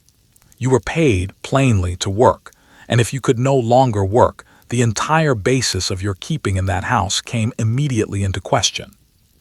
A kind family, and some genuinely were kind, might nurse a valued governess carefully through her trouble, showing real, honest care for a woman who had served their children faithfully for years. But that kindness was purely a matter of the family's own temper, never a matter of any right you actually held, and another household entirely might reason quite differently. For a sickly governess was, to a colder employer, simply a poor investment. Why continue keeping and nursing a teacher who cannot teach, who now costs money in doctors' fees and care, and gives nothing at all in return, when that dense little newspaper column brims, every single week, with healthy young women eager to take her place? So the ailing governess might find herself in the end not nursed at all but dismissed, sent away precisely when she was least able to fend for herself, turned out to recover, or not, entirely on her own with no wage and no roof. And no one at all to tend her. The very illness born directly of the work itself could cost her the work, and with it everything else besides. And so, knowing all of this perfectly well, the governess did the dangerous, understandable, deeply human thing. She carried on. She worked straight through the cough she genuinely should have rested. She rose for the schoolroom on mornings when she truly should have kept her bed. She hid her weakness for as long as she possibly could, and pushed her failing body just a little further, because she simply could not afford the rest her health so plainly demanded, and dared not risk the one position her entire life now depended on. She hoped, every single morning, that she would hold together just one more day. And usually, against all the odds stacked against her, she did. A love that will not be repaid. Here is a cruelty the work hides in plain sight. You may come to love these children, and it will not save you in the slightest. You spend years alongside them, watching small clinging things grow steadily into young people, teaching them, comforting them, coming to know their fears and their favorite stories rather better than their own parents ever do. You are, in every practical sense that matters, half a mother to them. And then, one day, quite simply, your work here is done. Let's trace how that love actually takes root, because it is the most natural thing in the world, and that is precisely what makes it so dangerous. You come into these children's lives when they are still small, and you do not merely teach them, you tend them. You are present through all the ordinary days that make up an entire childhood. The lessons, the walks, the meals, the bedtimes, year upon patient year of them. You know which one is frightened of the dark, and which one cannot possibly sleep without a certain story told a certain way. You know their small triumphs and their small griefs, the loose tooth, the scraped knee, the nightmare at 2 in the morning. You are present for the daily texture of their growing up in a way their own busy parents, glimpsing them for one polished hour each evening, simply are not. You become, whether anyone in the house ever names it aloud or not, half a mother to them, and your own starved heart makes the bond deeper still, because you have so very little else in your life to love. Cut off from equals, friendless throughout the house, far from your own family, you carry a great store of affection with genuinely nowhere else to spend it. And here are these children, near you all day, needing you, sometimes loving you back with the uncomplicated warmth only the young possess. Of course you pour your heart into them. How could you possibly not? They are the closest thing to family your circumstances allow, the warmest presence in an otherwise cold life, and loving them feels less like any real choice and more like water simply finding its own level. You give them the tenderness you have no other outlet for at all, and for a while it is genuinely returned and it becomes one of the few real joys the whole life actually holds. But here is the trapdoor, waiting quietly beneath all that warmth. The children are not yours, and the arrangement never once for a single moment pretended that they were. Your love here has no standing, no claim, no permanence whatsoever. You are their teacher, a service the family purchased, and a service is kept only for exactly as long as it remains needed. And one day, inevitably, it is no longer needed at all. The girls grow old enough to enter proper society and be finished by other means entirely. The boys reach the age to be packed off to school.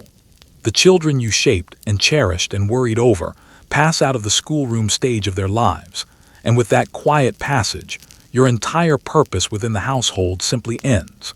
And then you go, exactly as you were always going to go, onto the next strange house, and the next set of small strangers who will need teaching in their turn. You gather your trunk and you leave behind children who were, by every measure the heart actually uses, half your own. And you begin again with others. And you may come to love those too and lose them too. The whole aching cycle repeating itself, position after position, year after year. Meanwhile, the children you left behind move forward into their own bright, grown-up lives, full of new people and new concerns entirely. And the governess who gave them her best years slowly recedes, dims, becomes a half-remembered figure from the nursery, until in time, they can scarcely even recall your name. That is the particular, unadvertised cruelty of the work, that it asks you to love wholeheartedly, and guarantees that the love will cost you dearly, and never once be repaid in kind. You gave them your heart and your best years besides, and the arrangement was honest about this much at least. It never once promised that any of it would come back to you. The most powerful piece of paper. And when that day of parting finally comes, whether through the children simply outgrowing you, or through some colder decision handed down from above, everything you do next hangs entirely on a single slip of paper. So let's talk now about the single most powerful document in your entire life, your character, your reference. In this world, you cannot simply move from one position to the next on your own word alone. You need a letter from your last employer, vouching plainly that you are moral and capable and respectable. And without that letter, no reputable family will so much as consider you. Which means your entire future rests, quite literally, in the hands of the very people you have served. Let's understand why this small scrap of paper carries such enormous, disproportionate weight, because to modern eyes it seems a fairly small thing, and it was truly anything but. A family is about to hand their children, the single most precious thing they possess, into the daily care of a total stranger. A woman they know virtually nothing about, who will live inside their home and shape their little ones and move freely among them at every hour. How can they possibly judge whether she is safe, or honest, or decent, or genuinely capable? They cannot, not from a single letter of application and one brief interview. So they rely instead on the word of the last family who employed her. The reference becomes the entire mechanism of trust in a world that otherwise has no other tool available for the job. The one narrow bridge across which a governess's good name can actually travel from one household to the next. And so, without it, you are finished plainly and simply. A governess who cannot produce a good character from her previous position is a governess no respectable family will ever seriously consider, no matter how accomplished she truly is, no matter how desperate her circumstances, no matter how genuinely blameless she may be. The absence of the letter is in itself already a mark against you, a silent suggestion that something went badly wrong, that you have something to hide. In a profession already crowded with eager, thoroughly qualified women, no household will ever take the risk on the one candidate who arrives without her papers properly in order. The reference is not merely helpful here. It is the actual price of admission, and there is no getting in without it.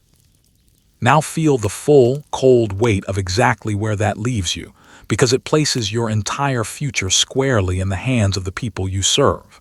The mistress who watches you so critically, the family whose whims govern your every day, the very employer whose displeasure you have learned to dread. This is the hand that will or will not. Write the letter that decides whether you ever work again at all. Your fate does not rest on your own merit, your own years of faithful labor, your own genuine worth as a teacher. It rests entirely on whether the people above you choose to speak well of you once you are gone.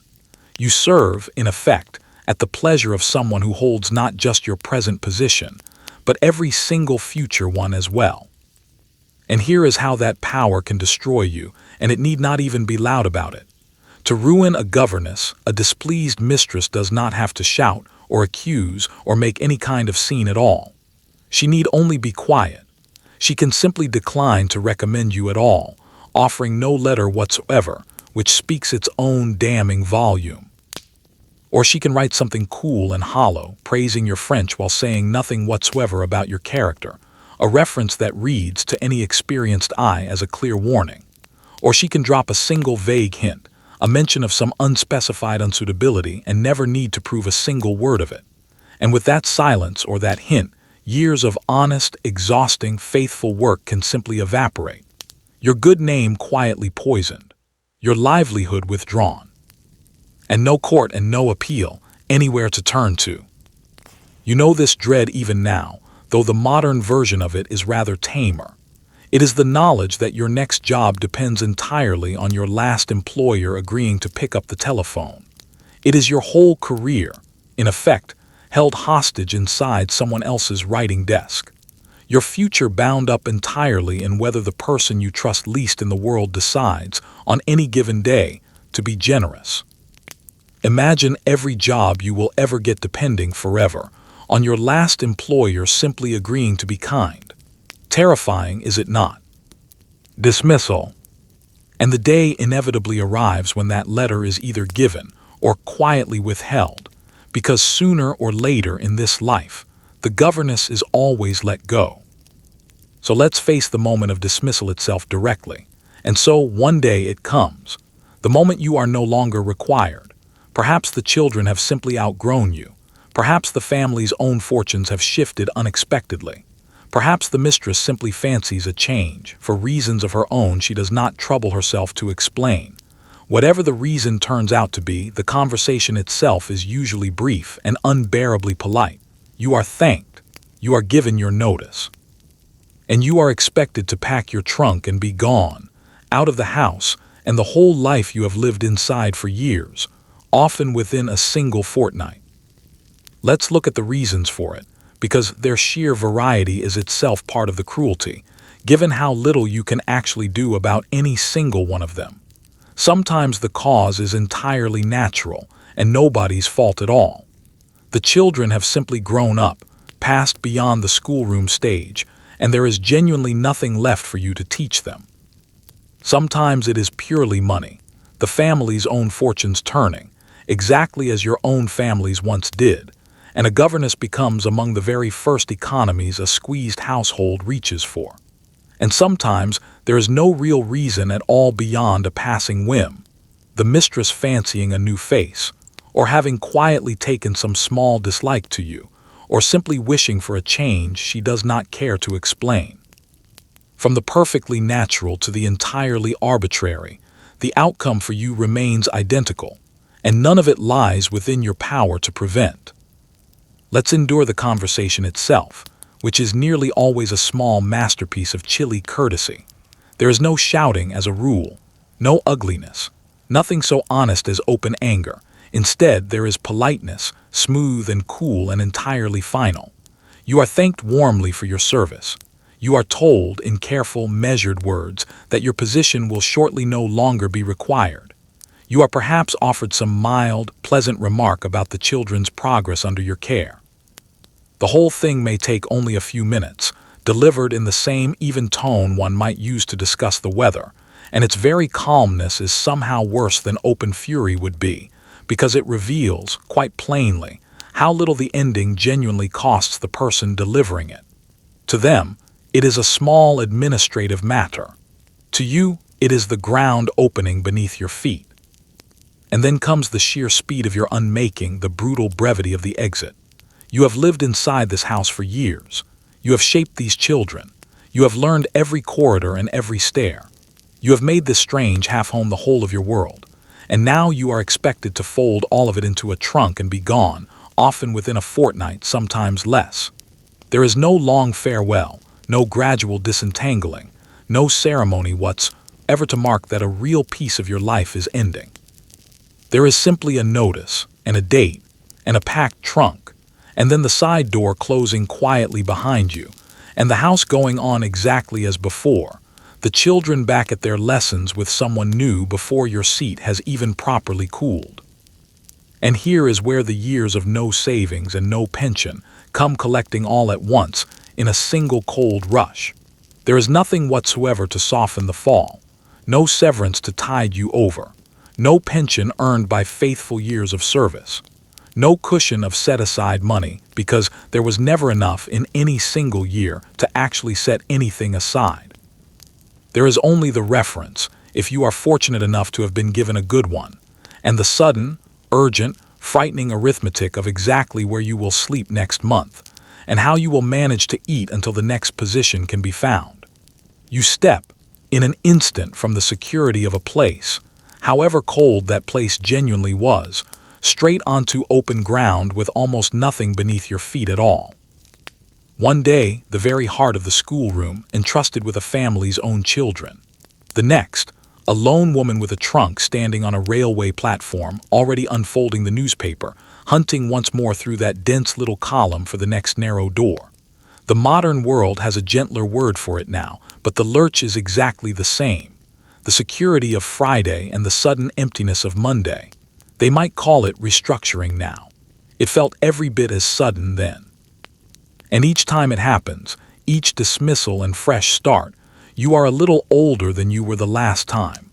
Which raises, gently, the question the governess most dreaded to ask herself directly. Growing old. So let's ask it gently now. What happens when she grows old? This work depended entirely on being useful, and usefulness, in the natural course of things, fades. An aging governess with no savings, no husband, no children of her own to care for her, and no family left able to take her in, faced a genuinely frightening future. Let's understand first why age posed such a specific threat to this particular kind of life. Because it struck directly at the very thing the work had always been built upon. A governess was employed for her usefulness, her energy, her freshness, her ability to keep pace with lively children through long, demanding days. And all of that, quite plainly, is the property of youth. As the years passed, as the body slowed, as patience frayed and health grew steadily more uncertain, the governess became, in the plain, unsentimental view of the marketplace, simply less useful. And a profession that valued you only for your usefulness had, in the end, nothing whatsoever to offer once that usefulness began to fade. There were always younger women, fresher, cheaper, more vigorous, pressing up close behind you for the very same scarce positions. Age did not bring seniority or respect anywhere within this particular line of work. It brought only obsolescence. Now let's lay out the frightening arithmetic of the aging governess's situation, because every single prop that might ordinarily support a person in old age had, in her case, been quietly knocked away, one by one. She had no savings, because the wages had never once allowed for any. She had no husband, because the life itself had kept her almost entirely from the society in which one might reasonably be found. She had no children of her own to care for her in decline, having spent her entire maternal store on other people's sons and daughters instead. And very often, she had no family able to take her in either, her own parents dead, her siblings burdened with their own private struggles, the childhood home long since sold and gone. Every safety net that ordinarily catches a person in old age had, for her, been removed one at a time, over the course of the very years she spent laboring so faithfully. And so, at the end of that long road, loomed the thing every respectable person of the age genuinely dreaded above almost everything else, the workhouse. Let's name it plainly, because it was a real and looming possibility, not some distant abstraction.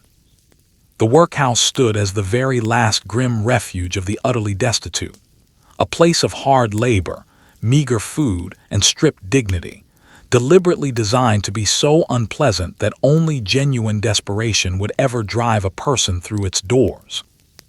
For a woman raised a lady, educated and refined, who had spent her entire working life among fine houses, teaching the children of the wealthy, to end her days in the workhouse was a horror almost beyond contemplation. The complete public collapse of absolutely everything she had struggled her whole life to preserve. And yet, for the aging governess with genuinely nothing left, it remained a real and terrifying prospect. So common did this quiet tragedy become that society itself was eventually forced to notice it, and to act. It is worth pausing on the significance of what happened in the year 1843, when a group of concerned, kind-hearted people, seeing this exact pattern repeated again and again, founded an organization specifically to help educated women who had given their whole lives to other families, and been left, at the end of it, with nothing at all. Sit for a moment with what the mere existence of such a charity actually tells us. An entire institution had to be brought into being simply to catch the countless respectable, hard-working, gently raised women who were sliding, quietly in their later years, toward genuine destitution. The problem was not some rare or isolated tragedy. It was widespread enough to demand its own organized, ongoing remedy. Think truly about what that means, because it stands as the plainest possible testimony to the injustice sitting at the very heart of this whole life. An entire charity had to exist, purely because a whole class of hard-working, educated women were quietly facing ruin in old age, having given their very best years to the faithful service of others, and been left at the end of it all, with nothing to show for it, and nowhere at all left to go. This part of the story we do not dress up, and we offer no joke here to soften it. It was, quite simply, cruel, and a future that frightening, pressing down hard on a present already so difficult, took its own steady toll on the mind, exactly as surely as it did on the body. The toll on the mind. Let's speak gently now about the toll all of this took on the mind, because it was heavy indeed. Years of isolation, overwork, powerlessness, and constant worry wore people down in ways the Victorians themselves barely understood and rarely spoke of with any real kindness. The strain was genuine, and for some women it eventually became too much to carry. The figure of the governess whose nerves finally gave way became common enough in time to be considered almost a type of the age. Let's gather up, one final time, the full weight that pressed down on the governess's mind, because only by seeing it all together can we truly understand why it broke some of the women who carried it. There was the isolation, that structural, unrelenting loneliness we have already sat with tonight. Months without a single true friend or one genuine conversation. There was the overwork, the dawn to midnight days, with no clear rest and no clear boundary anywhere in sight. There was the powerlessness, responsibility without authority, a life lived entirely at the mercy of a mistress's passing mood and a reference letter's quiet judgment. And there was the worry, constant and gnawing, about dismissal, about illness, about the frightening emptiness of old age waiting somewhere further down the road. Any single one of these burdens might wear a person down on its own. Born all at once, year after year, with no relief and no real support anywhere, they became a weight almost beyond the strength of the human spirit to carry.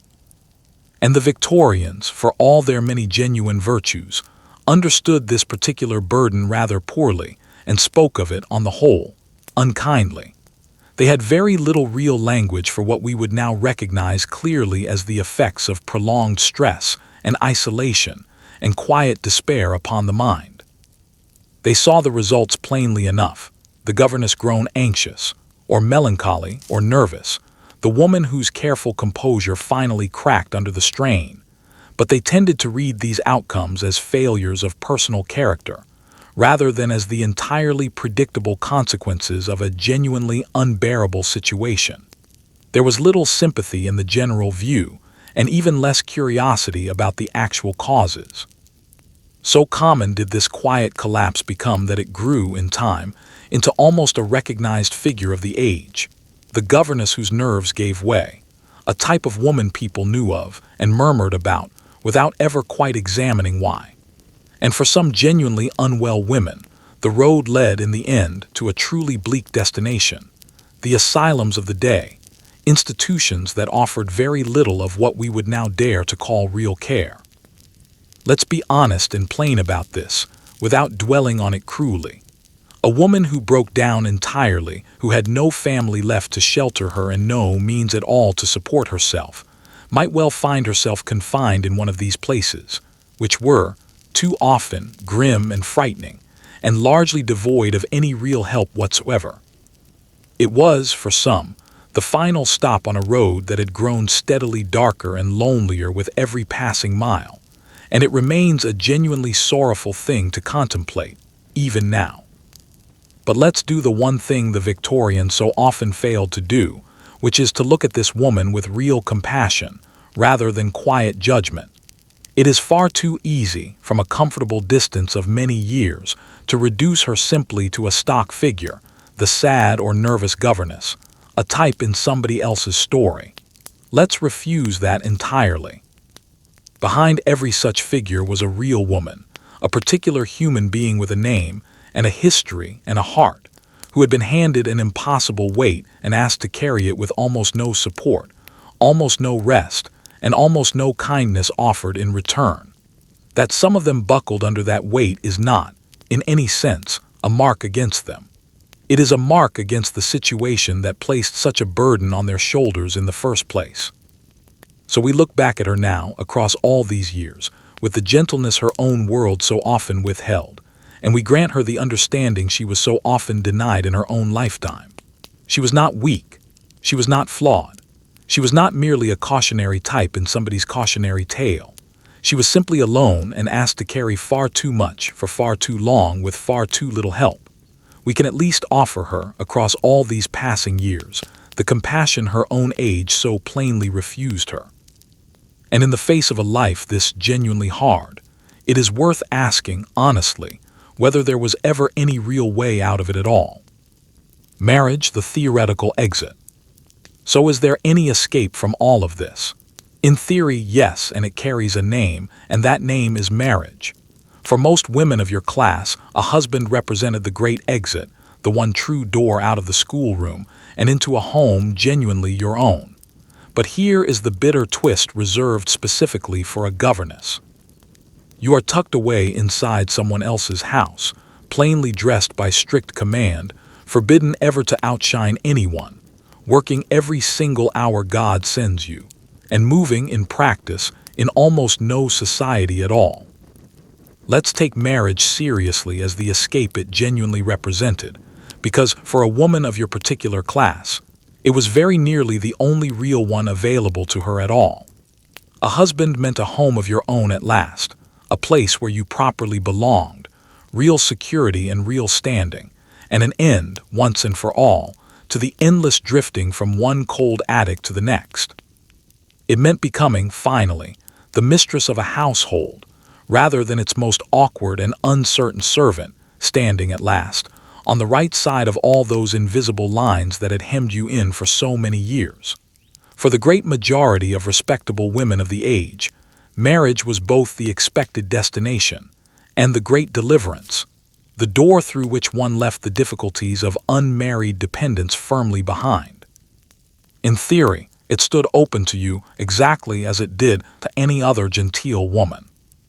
But now let's watch the bitter joke assemble itself, piece by careful piece, out of the very conditions of your own work.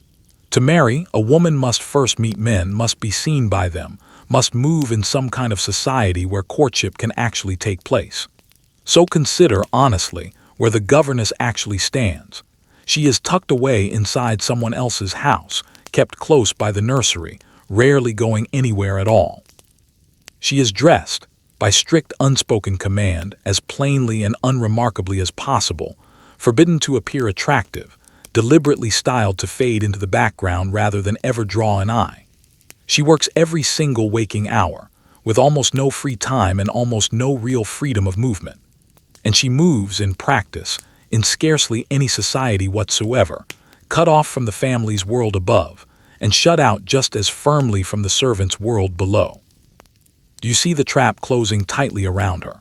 The very position that respectability itself had forced upon her, the one honorable form of work a lady in reduced circumstances could actually take, is also, at the very same time, precisely the thing sealing off the one honorable escape available to her. Governessing hides her from the world exactly when she most needs to be seen by it. It dulls her appearance exactly when she might wish to attract someone's notice. It fills every one of her hours exactly when she might need real leisure to be properly courted. It isolates her completely exactly when she requires society the most. The single respectable answer to a lady's sudden poverty works, quite directly, against the single respectable answer to a lady's future happiness. She is locked inside a room whose one window looks out onto the only real exit, and the door to that window has been quietly bolted by the very same hand that gave her the room in the first place. And so, for a great many governesses, the door marked marriage simply never opened at all. Not because they were in any way unworthy of it, but because their own circumstances gave them no fair chance whatsoever of ever reaching it. Which leaves only the other way out, the one that is simpler and considerably sadder: to keep teaching. To move from this house to the next, from these children to the next set of children, from this cold attic to the next cold attic, year after year, position after position, until age or illness finally takes the work away entirely, and the frightening arithmetic of old age moves quietly in to replace it. Not really an exit at all in the end, so much as the slow continuation of the very same thing, carried all the way through to its bleak, natural conclusion. That is the honest reckoning, and it is a genuinely hard one.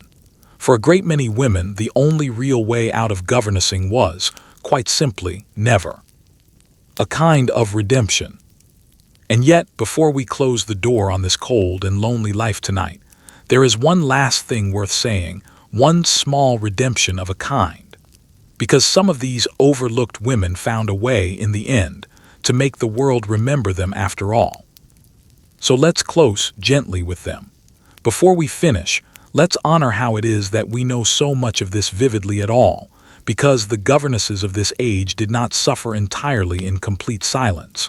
A remarkable number of them kept diaries. They wrote long letters home, describing their days in careful, honest detail. Some, more remarkably still, turned directly to fiction, taking their own hard-won experience and shaping it into novels that let the wider reading public glimpse, for the very first time, exactly what this quiet, overlooked life had actually been like from the inside. Let's begin with a simple, powerful fact, because it is precisely what gives their written words such lasting force. The women who wrote most memorably about this life were not distant observers, imagining a governess's existence from the comfortable safety of some drawing room far away. They had lived it themselves in their own persons, felt the cold rooms and the aching loneliness, and the strange, half-belonging we have spent this whole evening carefully describing together.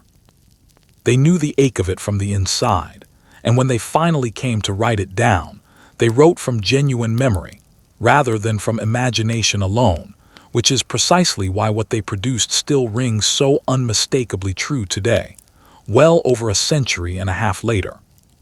Some of these accounts took the shape of quiet, unsparing novels, clear-eyed, patient records of thoughtless employer cruelty, of impossible children, of grinding isolation, and of the small daily indignities piling steadily one upon another, told without exaggeration and without much softening either, simply set down honestly, exactly as it had truly been lived. Others took a far bolder shape entirely, the shape of a heroine who flatly refused to remain invisible, who refused to accept that being poor and plain and dependent made her worth one single ounce less than anyone else in the room, who stood up in the end and insisted, in words that still genuinely ring out today, that she was a feeling, thinking, entirely equal human being, fully deserving of dignity and of real love besides. Through such heroines, everything the world had once tried so hard to make the governess small and silent and easily overlooked was turned fiercely inside out, given at last a voice that demanded plainly to be heard. Nor was it only the small handful of writers whose names have come down to us across the years. Countless ordinary governesses, whose names have been entirely lost to time, kept diaries and wrote letters of their own, quietly setting down in private the real truth of their days. And it is from these quiet, unpublished records too, gathered patiently by historians in the long years since, that we can reach back across the distance and understand exactly what their lives were genuinely like. The very women the great houses so often treated as furniture, as functions, as easily replaceable and easily forgotten, turn out to have left behind the very testimony by which we remember them clearly today, while the grand families who once employed them have, in a great many cases, faded quietly into anonymous dust. There is a deep and quiet justice in that particular turning of the tables, a final reversal this cold profession never once saw coming. In their own time, these women were overlooked, unthanked, and dismissed, treated as though they barely mattered at all in the scheme of things. But in ink, in the pages of their novels, and in their private letters and diaries, they reached out past the hard boundaries of their own lives, and made quite certain in the end that the world would not entirely forget what they had endured. They were overlooked in life. In ink they became, at last, genuinely unforgettable. Closing. So there you have it, a single life spent standing on the wrong step of somebody else's staircase. You woke in a cold attic near the nursery, cracked the ice in your own wash basin, and went down to teach French and music and drawing and deportment to children who outranked you before they could even properly spell. You ate your meals alone off a tray. You swallowed the sharp words of the mistress and the small casual cruelties of the young, kept your own temper carefully in check because you could never afford to lose it, and dressed yourself deliberately dull, so as never once to outshine a single soul in the house. You were too fine for the kitchen, and too poor for the drawing room, surrounded by people every single hour of every single day, and genuinely known by none of them. And through all of it, you smiled, and you wrote home that you were perfectly well. It was a hard, lonely, overlooked life. And it is genuinely worth pausing tonight to honor the women who actually lived it.